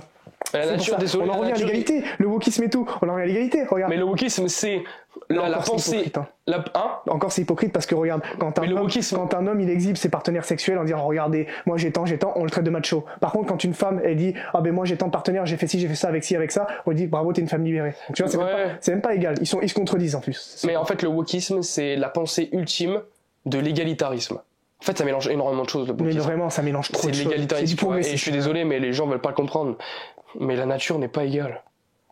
Et on est un pur produit de la nature. Et c'est ça. Donc non, nous ne sommes pas égaux. Et nous ne le serons jamais, en fait. La chose qui est très inégale, c'est les critères de sélection pour mesurer la valeur d'un homme sur le plan relationnel et mesurer la valeur d'une femme. La femme, la mesure de sa valeur sur le plan relationnel, c'est plus elle est préservée, plus c'est une femme qui se respecte et que c'est une femme de valeur. C'est tout, c'est comme ça, c'est la nature qui le décide, c'est pas vous. Et vous aurez beau essayer de changer ça, ça marchera pas. Par contre, un homme, du coup, ça va se mesurer autre chose. Plus l'homme est ambitieux, plus l'homme il arrive à se démarquer des autres hommes, plus c'est un homme qui a de la valeur. Ah parce que une femme, je suis désolé hein, maintenant, mais une femme, elle a besoin juste d'être belle physiquement et elle peut aller sur un yacht à 1 million d'euros, tu vois. L'homme il doit charbonner pour ça. Le mec doit charbonner et il doit passer de dures épreuves. Je dis pas que les femmes n'ont pas de dures épreuves dans leur vie, c'est pas ça que je dis. Je dis juste que pour une femme, je parle de relation de couple et de relation. Une femme, elle a beaucoup plus de facilité à finir avec un homme de haute valeur si elle est belle physiquement. Même si une femme est physiquement pas ouf, vu que les mecs sont des chiens, elle aura quand même un gars, tu vois. Par contre, un mec, il va devoir beaucoup plus charbonner qu'une femme pour pour se permettre d'avoir une femme justement qui est belle physiquement. Une femme, elle a pas besoin de je sais pas, de travailler dur, de lancer un business, de devenir, je dis pas devenir riche, mais juste d'atteindre un haut niveau. Parce que c'est pas parce que vous êtes riche exactement, c'est pas parce que vous êtes riche que vous allez avoir la meilleure des femmes. Ça c'est faux, tu vois, c'est pareil. Mais je dis juste qu'un homme, il va être obligé de scale tous les domaines dans sa vie. En fait, il faut que l'homme améliore son statut social et il va être obligé de travailler plus que la femme. Et statut social, c'est pas juste l'argent, c'est la prestance, le charisme, la manière dont tu es capable de tenir tes idées et ton code moral, alors que beaucoup de gens essayent de t'en détourner, tu vois. Une femme, c'est le truc qu'elle va plus rechercher chez un homme, c'est la sécurité. Les femmes adorent elles adorent. Pareil, c'est leur nature, tu vois. Elles ont besoin. Les femmes, elles ont besoin d'un homme qui est en sécurité. C'est pour ça que la taille, moi je le dis, hein, moi à un moment donné, il faut arrêter l'hypocrisie. Je fais 1m68, je sais très bien que si je faisais 1m80, peut-être que ce serait un critère supplémentaire pour moi. Ouais. Donc la taille, c'est pour ça que la taille, c'est fictif. C'est pas la taille qui fait que t'es en sécurité, mais ça donne un côté rassurant, même si c'est faux, un homme grand est pas forcément plus fort que. Mais ça donne ce côté plus rassurant pour la femme. Et en fait, c'est ça, l'homme. Ce que la femme va attendre de lui, c'est que l'homme il se démarque par son ambition, par sa volonté, par le courage, par son charisme. Ça, c'est une société civilisée. C'est Une ça. société dans la nature, dans la savane, C'est le on plus va fort. attendre que l'homme éclate l'autre homme, en fait. Ouais, Et c'est que ça. ils sont Dans plus forts une que lui. société archaïque, c'est l'homme le plus fort. Et évidemment, c'est de la merde dans le civil. Hein. L'homme le plus fort n'est pas le plus costaud dans un monde civilisé. T'imagines si on fonctionnait comme dans la nature? Ce serait On catastrophique. met deux mec. hommes et on doit se battre pour une meuf. Catastrophique. Tu fais un octogone et puis. Qui est drôle. Mais du coup, les critères de sélectivité que les hommes ont envers les femmes, c'est les femmes préservées. Et je parle pas des jeunes garçons là, en gros. Hein. Je parle bien des hommes. Les hommes qui se respectent. Ouais, je parle pas des mecs avec des permanentes et des pantalons larges. Désolé, balle perdue. Mais ce que je veux dire, je parle pas des hommes modernisés qui ont été complètement déconnectés de leur masculinité, Qui ont été wokistés. ou plutôt de leur virilité, parce que la virilité n'est pas du tout la masculinité toxique, comme les wokistes veulent dire. La masculinité Mais ça, toxique, c'est toujours pareil, tu vois. Les femmes ont été matrixées sur ça, comme quoi la vérité, c'est Vraiment. mal. Mais en fait, c'est. La masculinité est mauvaise jusqu'au jour où dans la rue, on va t'agresser et demander ton portefeuille. Là, bizarrement, la vérité, on en a besoin. C'est caricatural, mais c'est vrai. Là, la masculinité, bizarrement, on en a besoin. Et c'est ce qu'on disait. La masculinité toxique, ce sont les comportements archaïques masculins et leurs dérives. Par exemple, Un mec qui vit, c'est la masculinité toxique. on bipera, mais un mec qui vit, battre sa femme, c'est de la masculinité toxique. Ouais. Voilà. Le harcèlement insistant rue, et tout de rue. machin, le harcèlement de rue, etc., c'est de la masculinité toxique. Par contre, la virilité, c'est justement la masculinité qui a été domptée Contrôlé. et contrôlée pour être mise au service d'autrui. Ouais. Le wokisme te dit que la virilité et la masculinité toxique, c'est la même chose, mais c'est pas du tout ça. La masculinité toxique, c'est la dérive des comportements masculins. La virilité, c'est la masculinité domptée pour être mise au service de la société et d'autrui. Je vais aller très loin, mais je dirais même qu'on encourage la masculinité toxique que la masculinité contrôlée. Masculinité toxique, ça serait quoi? Des vieux. Battre sa femme, tous les Voilà. comportements des dérives masculines, quoi. Quand tu regardes un mec qui vit une Comme meuf, si, un mec qui agresse sexuellement une femme. T'as déjà vu un mec qui arrive à qui purge sa peine pour ce qu'il a fait? non. Non, il ressort. Ou alors il est même pas. Ou alors la nana, elle est devant la Ouais. barre et tout. Elle dit je me suis fait violer. Le tribunal il dit oui, bon allez c'est bon. Tu vois, voilà. genre, en gros on n'a pas de preuve, Et maintenant, un mec qui a une masculinité contrôlée, on le traite de macho. Ouais, Donc, dans ouais, une certaine ouais. mesure, on encourage la masculinité toxique plutôt que la masculinité contrôlée. Eh bien regarde, même là, tu sais quoi? La justice punit ces gens-là. Le mec que tu m'as cité, tu m'avais cité quelqu'un, un homme qui avait vu une femme se faire agresser par un clandestin. Tu m'avais dit. Deux Algériens. Deux clandestins, ouais, deux clandestins violent une femme. qui violaient une femme. C'était des mecs sans papier ou je sais pas quoi.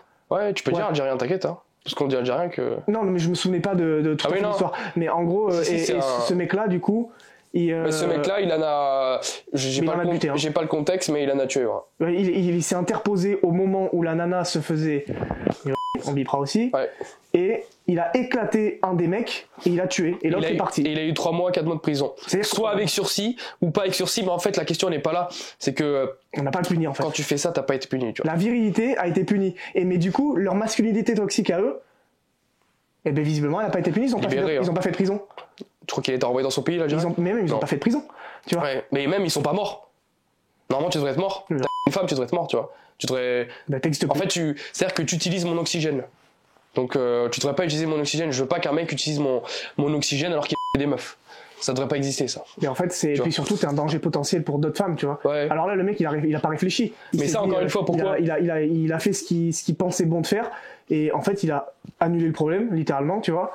Mais, Oui, mais c'est lui qu'on a puni. C'est Ouais. pas le mec, tu vois. Donc on punit la virilité, Pourquoi? mais pas la masculinité. Non, vers la toxique. même chose. Et je pense que la femme, eh ben, heureusement pour elle que ce mec était là. Parce qu'elle aurait peut-être pu être tuée après. Bah ouais. Même si c'est ouf, elle va devoir vivre avec ça. Que le mec ait réussi à la violer ou qu'il ait tenté de la violer, c'est traumatisant, elle va devoir vivre avec ça. Ouais, mais le mec a quand même appris. Donc, mais pourquoi, encore une fois, on en revient toujours à la même chose? Pour contrôler les personnes, la seule barrière de force dans une société, c'est l'homme. Malheureusement. Je suis désolé. Hein. C'est la masculinité contrôlée. C'est ce qu'on disait, c'est les.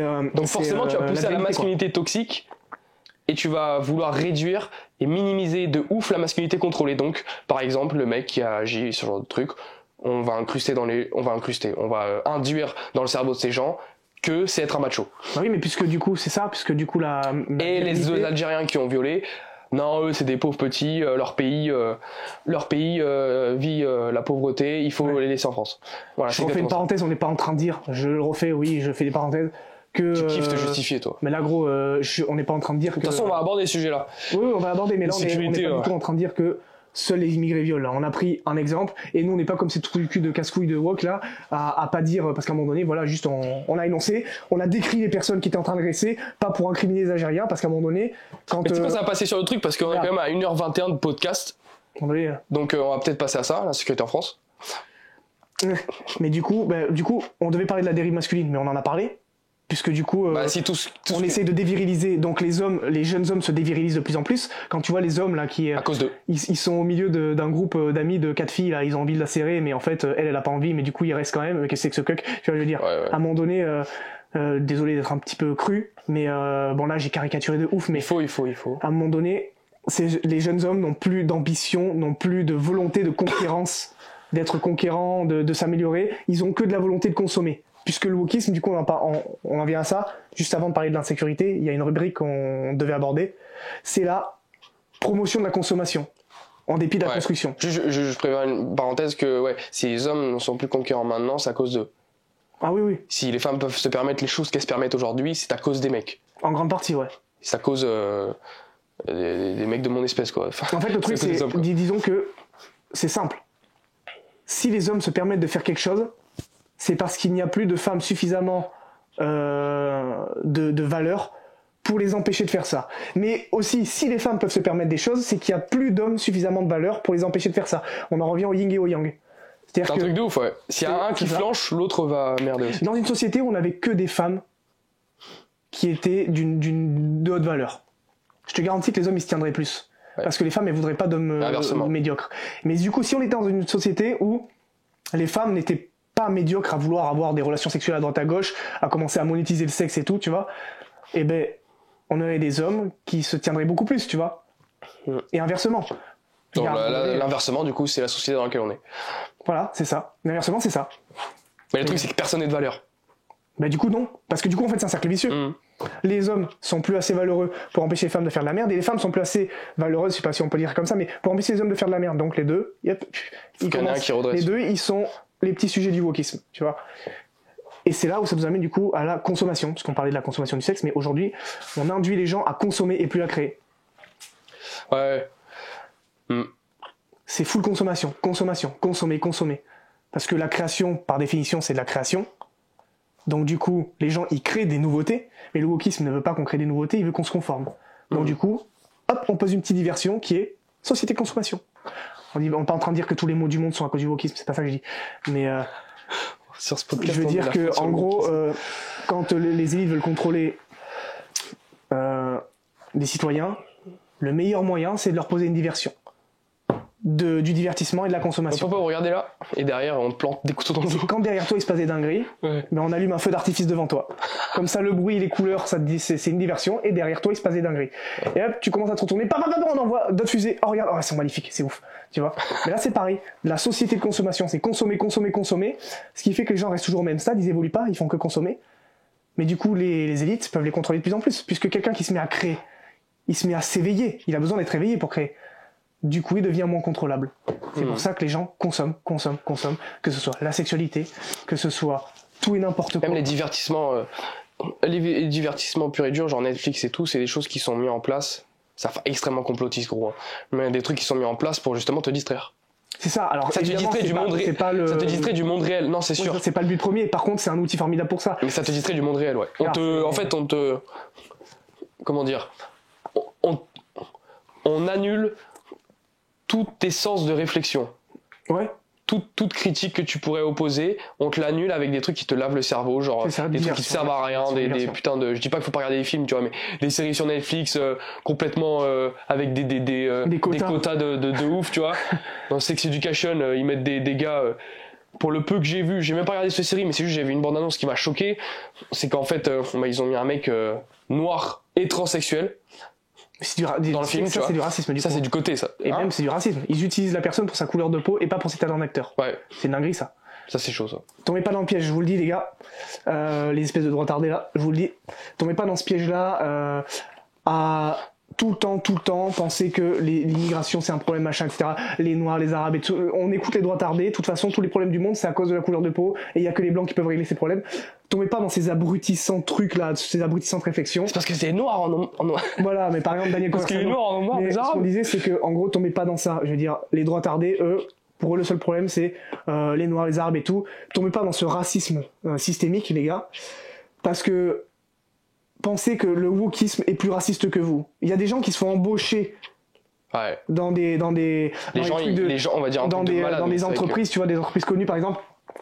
Par exemple des médias connus comme Mediapart ou quoi, il y a des journalistes qui se font embaucher, pas parce qu'ils ont leur carte de journalisme, comme tout le monde, mais parce qu'ils sont arabes. T'imagines, le journaliste, il Ça, avait c'est du ça, c'est racisme une vraie de histoire. ouf. Il avait sa carte, hein. Le mec était diplômé, donc il pouvait être journaliste.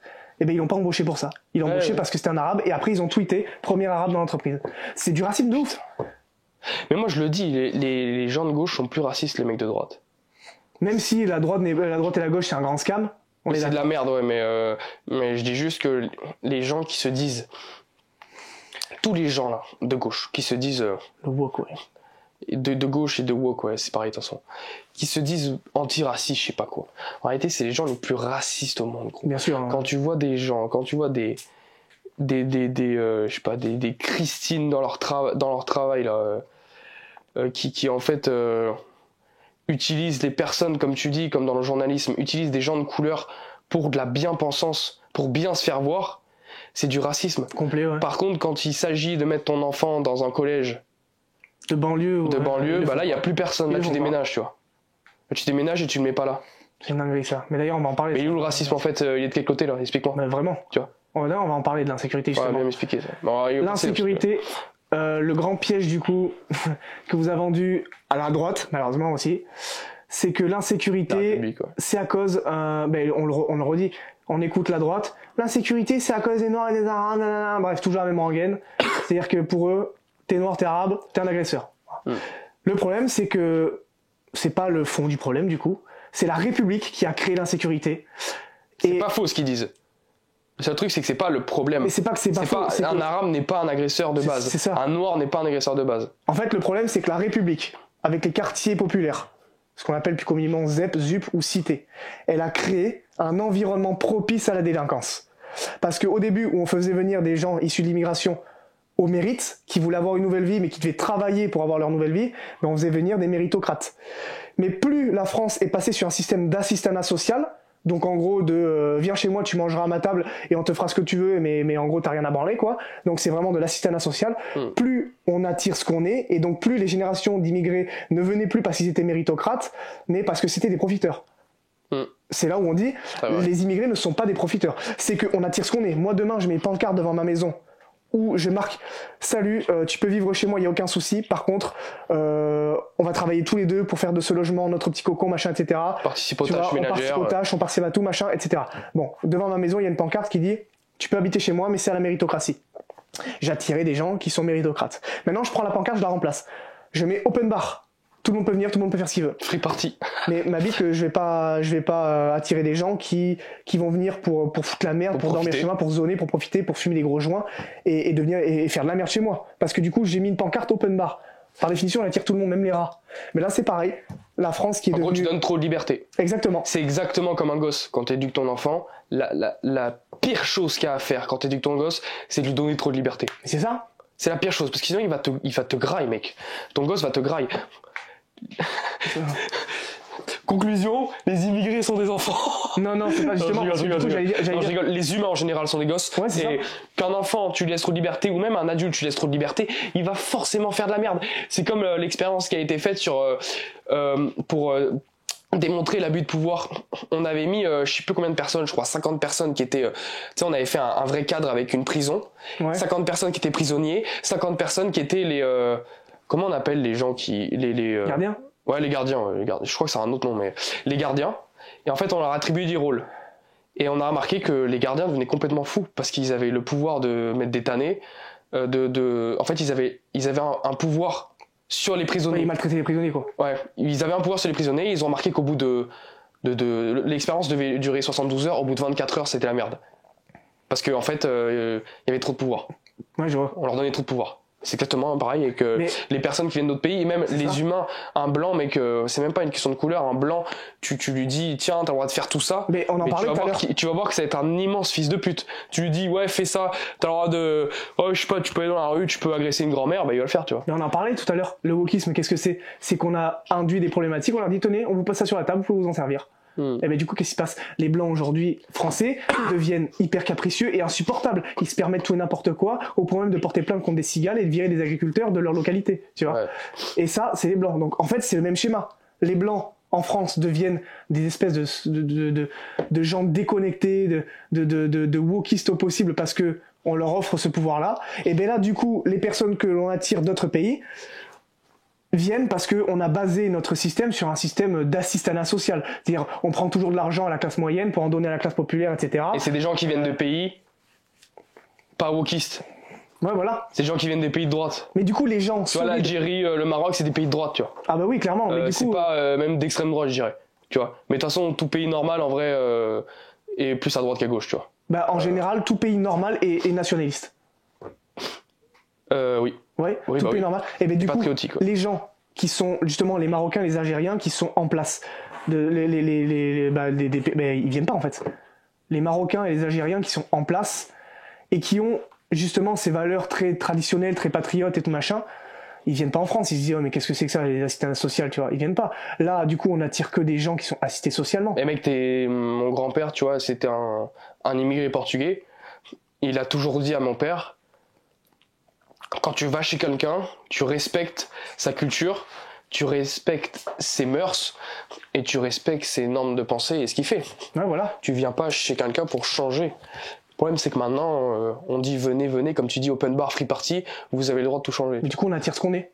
Pourtant, mon grand-père était immigré et il faisait pas de la merde, tu vois. Parce qu'à l'époque, c'était beaucoup plus basé sur la méritocratie. Ah oui, tu vois. Ça commençait à changer. C'est ça. Et plus les générations, plus les décennies passaient, plus du coup la France était basée sur un système d'assistanat social de plus en plus pourri gâté, plus du coup elle a attiré ce à quoi elle prétendait, c'est-à-dire de l'assistanat social, donc elle vient attirer des gens qui sont là pour profiter. Les immigrés des 20 dernières années ne sont pas les mêmes immigrés que les 50 dernières années, tu vois. Ça n'a rien à voir. C'est des gens qui sont pas du tout dans les mêmes dogmes. Tu vois, aujourd'hui, quand tu vois des Afghans sans dents qui se font des Philippines et qui la tuent, je suis désolé, mais quand je regarde... ne serait-ce que par exemple les parents d'un de mes meilleurs amis qui est issu de l'immigration, les mecs, le niveau de solidité, on l'aura pas. Hein. C'était un mec qui s'est tué à la tâche pour ses enfants, pour leur offrir une meilleure vie, et parce qu'à l'époque, on les a tirés, on leur disait pas de souci, vous pouvez venir pour une nouvelle vie, mais voilà, il va falloir quand même être méritant. Bah du coup, c'est ce qui s'est passé. Mais aujourd'hui, on dit free party, t'attires des gens qui sont en mode free party. C'est ça le délire.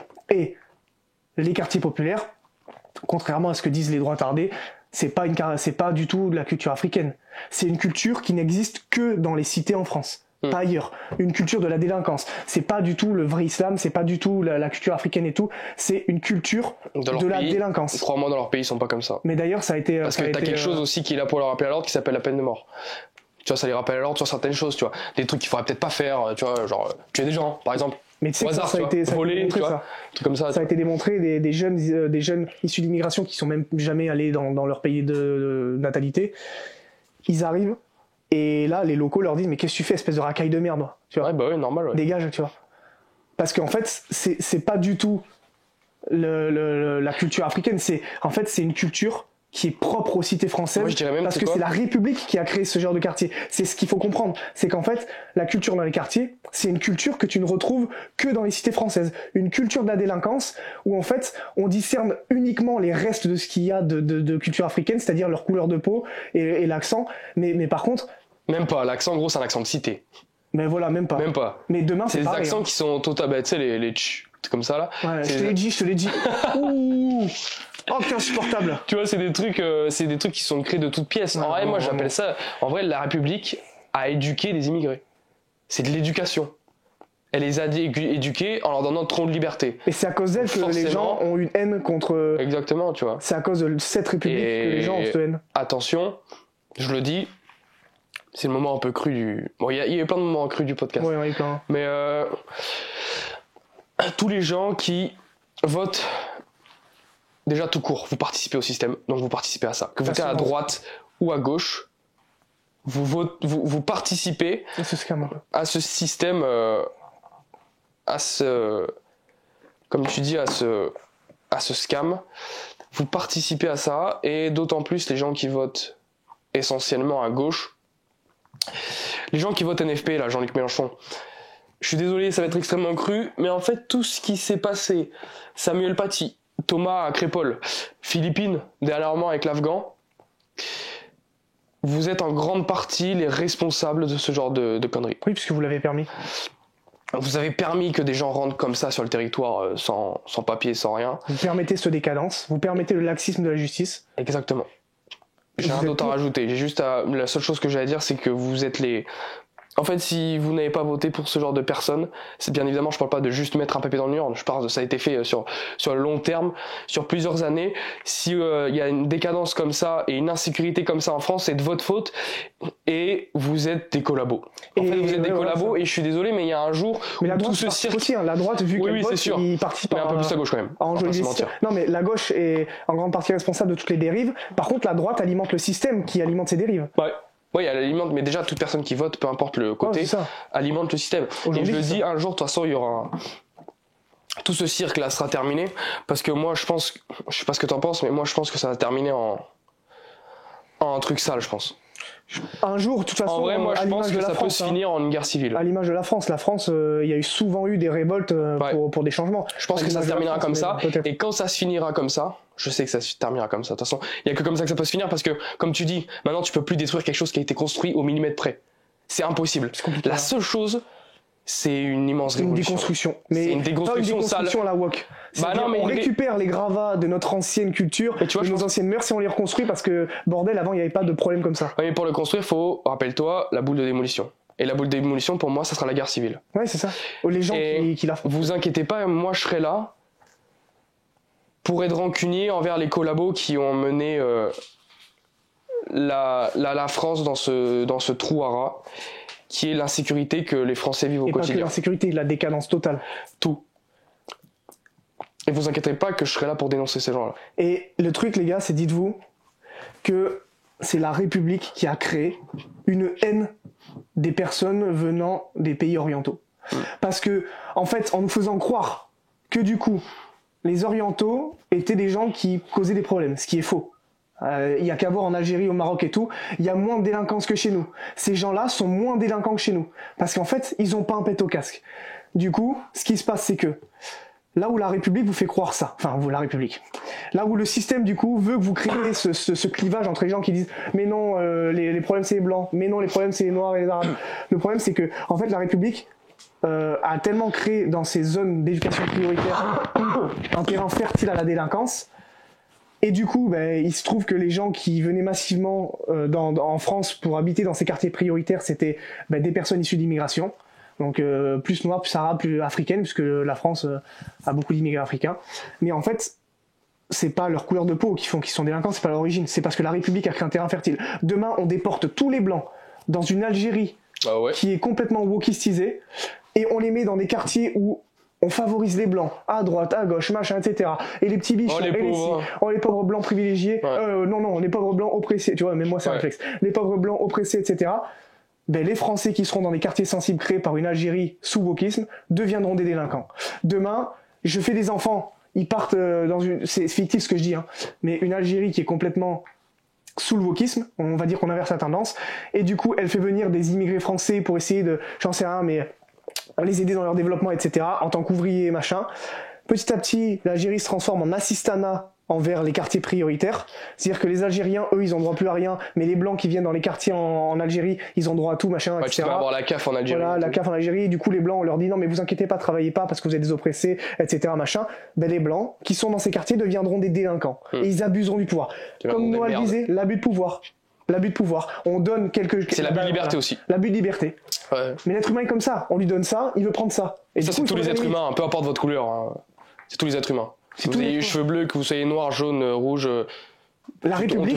On te file de la liberté, t'en veux toujours plus. Mais c'est gros, c'est ça. Hein. La liberté, c'est une drogue, en vrai. Ouais, c'est vrai. Et la République a créé ce racisme. Je suis désolé. Hein. La liberté est trop libre. C'est la République qui a créé ce racisme. La République est trop libre pour moi. Quand on voit l'histoire et tout, Alors, à part le délire de, je suis désolé, l'esclavage et tout, c'est hardcore et c'était avant la République. Mais Ça, c'est clair, net et précis. Ouais. Ça, personne ne le remet en question. Non, Par c'est contre, sûr. le racisme qu'on connaît aujourd'hui, actuellement, de certaines personnes blanches envers des personnes immigrées, c'est la République qui en est la cause. Parce que du coup, elle nous a fait croire que les personnes de couleur étaient des problèmes, massivement, alors qu'en vérité, quand c'était basé sur la méritocratie, les personnes de couleur qui venaient étaient des méritocrates. Faut vraiment prendre conscience de ça. Il faut vraiment prendre conscience Parce de que ça. t'as des gens qui font, pour le coup, vraiment des amalgames sur ça. Ah ouais, vraiment. Et qui sont pas conscients de, en fait, on leur a lavé le cerveau. Vraiment. Comme tu dis, on leur a fait croire C'est pour ça que la droite est aussi responsable. C'est pour ça qu'on dit ça. Ils participent, mais ça leur sert. Parce que du coup, c'est la diversion. Le faux combat. Tu vois ce que je veux dire ?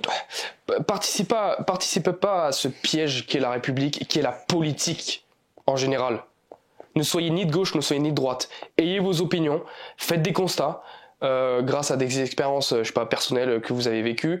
Moi, tous les problèmes que j'ai eu dans la rue, j'ai eu 2 problèmes d'ailleurs, c'était avec toi.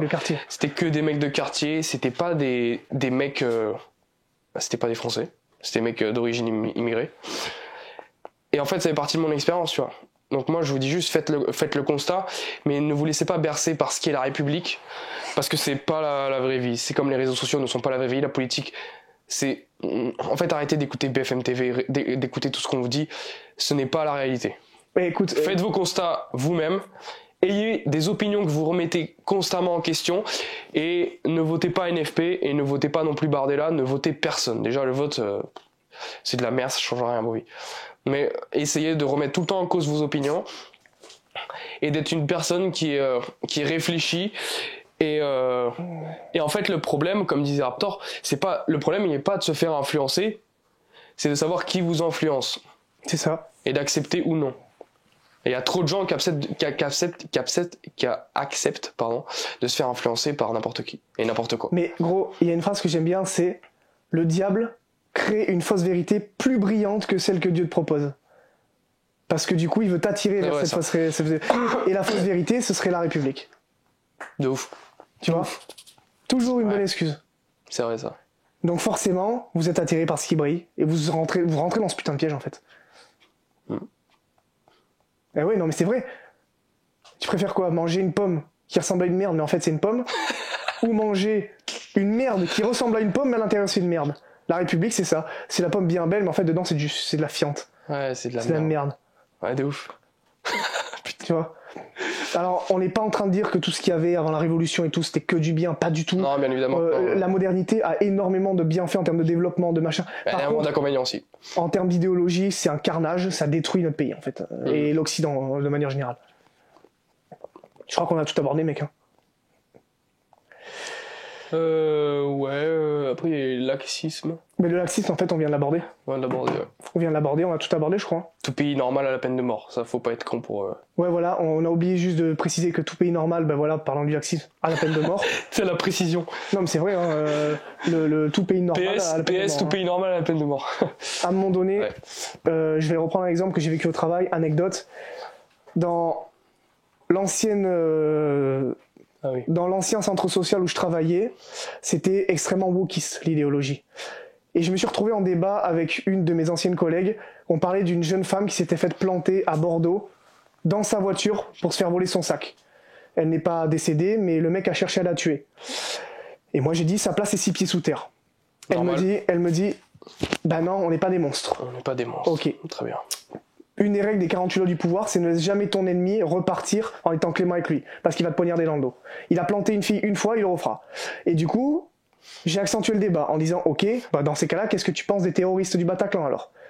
Je dis, est-ce qu'il faudrait pas les exécuter en fait ? Elle me dit, bah non, on n'est pas des monstres. Je dis, donc t'es pour ce que disait Darmanin, la réinsertion des terroristes. Elle me dit, bah ouais, tout à fait. Je crois que c'était Moretti, je sais plus. Moretti ou on s'en fout. J'en sais rien, de toute façon, voilà, un sert à rien. Ouais, ça sert à rien. Mais en gros, je lui ai dit, est-ce que t'es pour la réinsertion pour terroristes ? Elle me dit, bah ouais, tout à fait, on n'est pas des monstres. Non, je te jure. À partir de ce moment-là, tu es une personne... Elle a dit ouvertement, oralement, je suis pour la réinsertion terroriste. C'est moi qui lui ai posé la question, elle m'a dit, ouais, on n'est pas des monstres. Non, mais ouais, t'as dit, ouais, on n'est pas des monstres. Je lui ai dit, est-ce que t'es pour, du coup, la réinsertion des terroristes ? Elle me dit, bah ouais. Et moi, je lui ai dit, enfin, je lui ai pas dit ça comme ça. Et des gens comme ça ont le droit de voter. Mais ça, c'est une dinguerie. Tu vois, les gens comme ça ont le droit de voter. Bah, c'est chaud, tu vois. Des gens comme ça ont le droit d'exprimer leur opinion. Non, mais putain. Mais tu sais que ça, putain. cette personne-là, c'est-à-dire que à partir de ce moment-là, avec ce qu'elle a mis dans l'urne, ses idéologies, idéologie, toutes les morts qui se passent sur le territoire causées par cette décadence-là, elle a le sang qui se rajoute sur ses mains. Ouais. Elle est aussi fautive. Et ça, ces gens-là, il faut leur bien le faire comprendre. Tu vois, toutes les personnes que tu as tuées, elle dit mais c'est pas moi qui l'ai tué, c'est pas moi. Si. C'est en grande partie à cause de toi.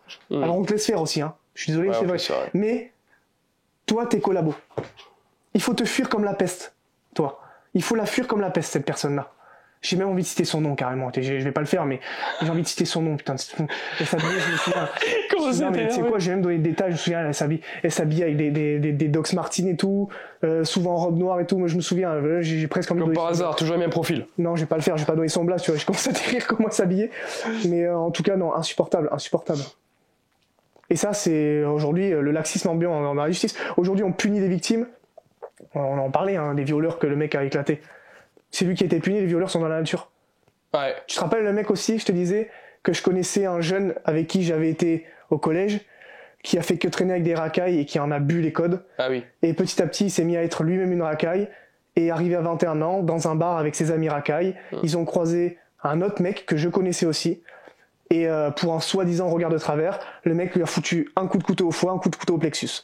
Figure-toi que ce mec-là, tout va bien pour lui, il a ouvert un kebab et tout, il se passe rien de problème. Et il gaspille mon oxygène. Il gaspille l'oxygène de tout le monde. Et ce mec-là, il y a pas de souci, il respire, il y a pas de problème. C'est qu'il respire en fait. Il a pas eu de prison. Ouais. Je crois qu'il a fait que 24 heures de garde à vue et encore je suis même pas sûr. Il a failli tuer un mec. Que 24 C'est-à-dire heures. que le surtout mec qu'il s'est même pas dit je vais le tuer ou pas. Il a planté, il a enfoncé le couteau dans le thorax, il s'en bat les couilles. Foie plexus, il pour tuer, tu vois. La seule raison pour laquelle le mec n'est pas mort, c'est parce que il a de la chance. Il a de la chance, c'est tout. Et là, tu vas me faire croire qu'un pays normal, c'est un pays qui n'a pas la peine de mort pour ça. Ouais, c'est bon. T'as vu la Russie, ce qu'ils ont fait sur les gars qui ont attaqué Le mec, il est arrivé en fauteuil roulant au procès, il est même plus conscient. En connaissez-vous les faits? Parce que comme ça, il dormait, tu sais. Il dormait. Son pote, ils lui ont branché les testicules sur batterie. Oh putain. Ça me fait rire parce qu'en vrai, on devrait adopter les mêmes comportements. Parce que... À ce niveau-là, je suis désolé, ouais, le terroriste, ça y est, c'est un terroriste, gros, c'est pas un être humain. J'ai vu des images assez choquantes de ce que ces mecs-là, les mecs étaient branchés les testicules à l'air sur un truc qui les électrifie. J'ai vu des images assez choquantes de ce qu'ils ont fait. Et comment tu ne peux ne pas avoir la rage pour ce genre de choses. Mais surtout que même sans parler de ça. C'est vrai qu'ils sont un peu. Mais c'est pragmatique, genre. Tu annules le problème parce que le problème est beaucoup trop important pour ne pas être annulé. Tu vois ce que je veux dire? Ouais. Mais vu qu'on est trop bien pensant en France, on n'est pas capable de le faire. Ça. Non mais c'est ça. Exemple tout con, il y a un nid de frelons dans la cour d'une école d'enfants. Bah je suis désolé. Les pauvres frelons, oh là là, ils vont mourir. Non mais en fait, c'est-à-dire que je suis le premier, moi je tue jamais des insectes et tout quand par exemple, dans ma baraque, je sauve les araignées et tout, tu vois. Je les sors et même je les laisse vivre dans ma baraque. Moi je dors avec des espèces d'araignées comme ça dans ma chambre. Par contre, il y a un nid de frelons dans littéralement dans un buisson qui se trouve dans une école maternelle, le nid de frelons, tu vois, t'es obligé pour la sécurité des enfants de tuer le nid. Oui. Ben là c'est pareil. La racaille, à un moment donné, pour la sécurité de tout le monde, la racaille qui a dépassé la ligne rouge, oh ben tiens, il faudrait qu'on annule ton existence. T'as franchi la ligne rouge. Et il n'y a pas de deuxième chance. Il y a pas de... Mais non. Quand t'as franchi la ligne rouge, il n'y a pas de deuxième chance. Le mec qui a Crépol, là, qui a tué Thomas, mais gros, mais en fait, à un moment donné, dans un pays normal, on détache ta tête de ton corps, enfin. Ouais, ça doit être séparé normalement, ouais. Ton corps d'un côté et ta tête de l'autre, ouais, logiquement, ouais. Ce qui se passait au Moyen-Âge, quoi, mais on l'a oublié, ça. Après, voilà, pas de torture et tout, ça sert à rien, ça prend de l'énergie pour rien, ça coûte de l'argent. Mais par contre, juste une peine de mort, je sais pas, j'en sais rien, injection létale, le truc, la pousse d'air comprimé, voilà, c'est chaud, ça part loin, mais. Ouais, c'est rapide. Faut juste que ça soit pas. Ah, vraiment, ça me dérangerait pas de mettre de l'argent là-dedans. Moi non plus. Genre, j'aimerais bien, ça me dérangerait pas que mes impôts soient dans une peine de mort assez sophistiquée, tu vois. Moi non plus. Parce que du coup, les vrais délinquants qui ont franchi la ligne rouge emmerderaient plus les gens. Ouais. Moi, ça me dérangerait pas, moi. Payer pour ça. Est-ce que t'as quelque chose à ajouter, Noah? Ou est-ce que tu veux direct faire l'intro? L'outro, l'intro. J'ai pas vraiment de choses à rajouter, non. Je crois qu'on a abordé beaucoup de sujets, après on peut pas tout aborder forcément. Ouais, vous laissez pas... Peut-être la leçon serait quoi, la leçon de ce podcast? Vous laissez pas berner parce qu'on vous montre en extérieur et essayer de creuser l'intérieur, peut-être? Mais la leçon de ce podcast, c'est... j'aurais tendance à dire, si t'es d'accord... Vas-y. ce que vous pensez être un libéralisme déviant est en vérité un communisme mental qui essaye de vous recruter en tant que pièce d'échec sur l'échiquier du système qui se sert du wokisme pour vous contrôler. Et de la bien-pensance. Ça le complotise, va. Bien qu'il n'y ait pas que ça, mais là aujourd'hui c'était le sujet. Tu vois. Ouais. Podcast très complotiste. Enfin, bon, à un moment donné.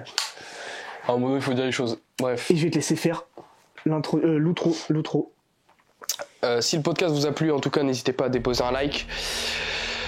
Si vous nous connaissez à travers ces concepts de vidéos, podcasts là, n'hésitez pas à vous abonner. On a d'autres vidéos sur la chaîne qui touchent aussi d'autres sujets qui vont permettre de vous développer personnellement et de sortir de ce système en tout point, hein, que ce soit conformisme, wokisme, tout ce que vous voulez. Reconnecter à soi-même, quoi. Exactement, se reconnecter à soi-même.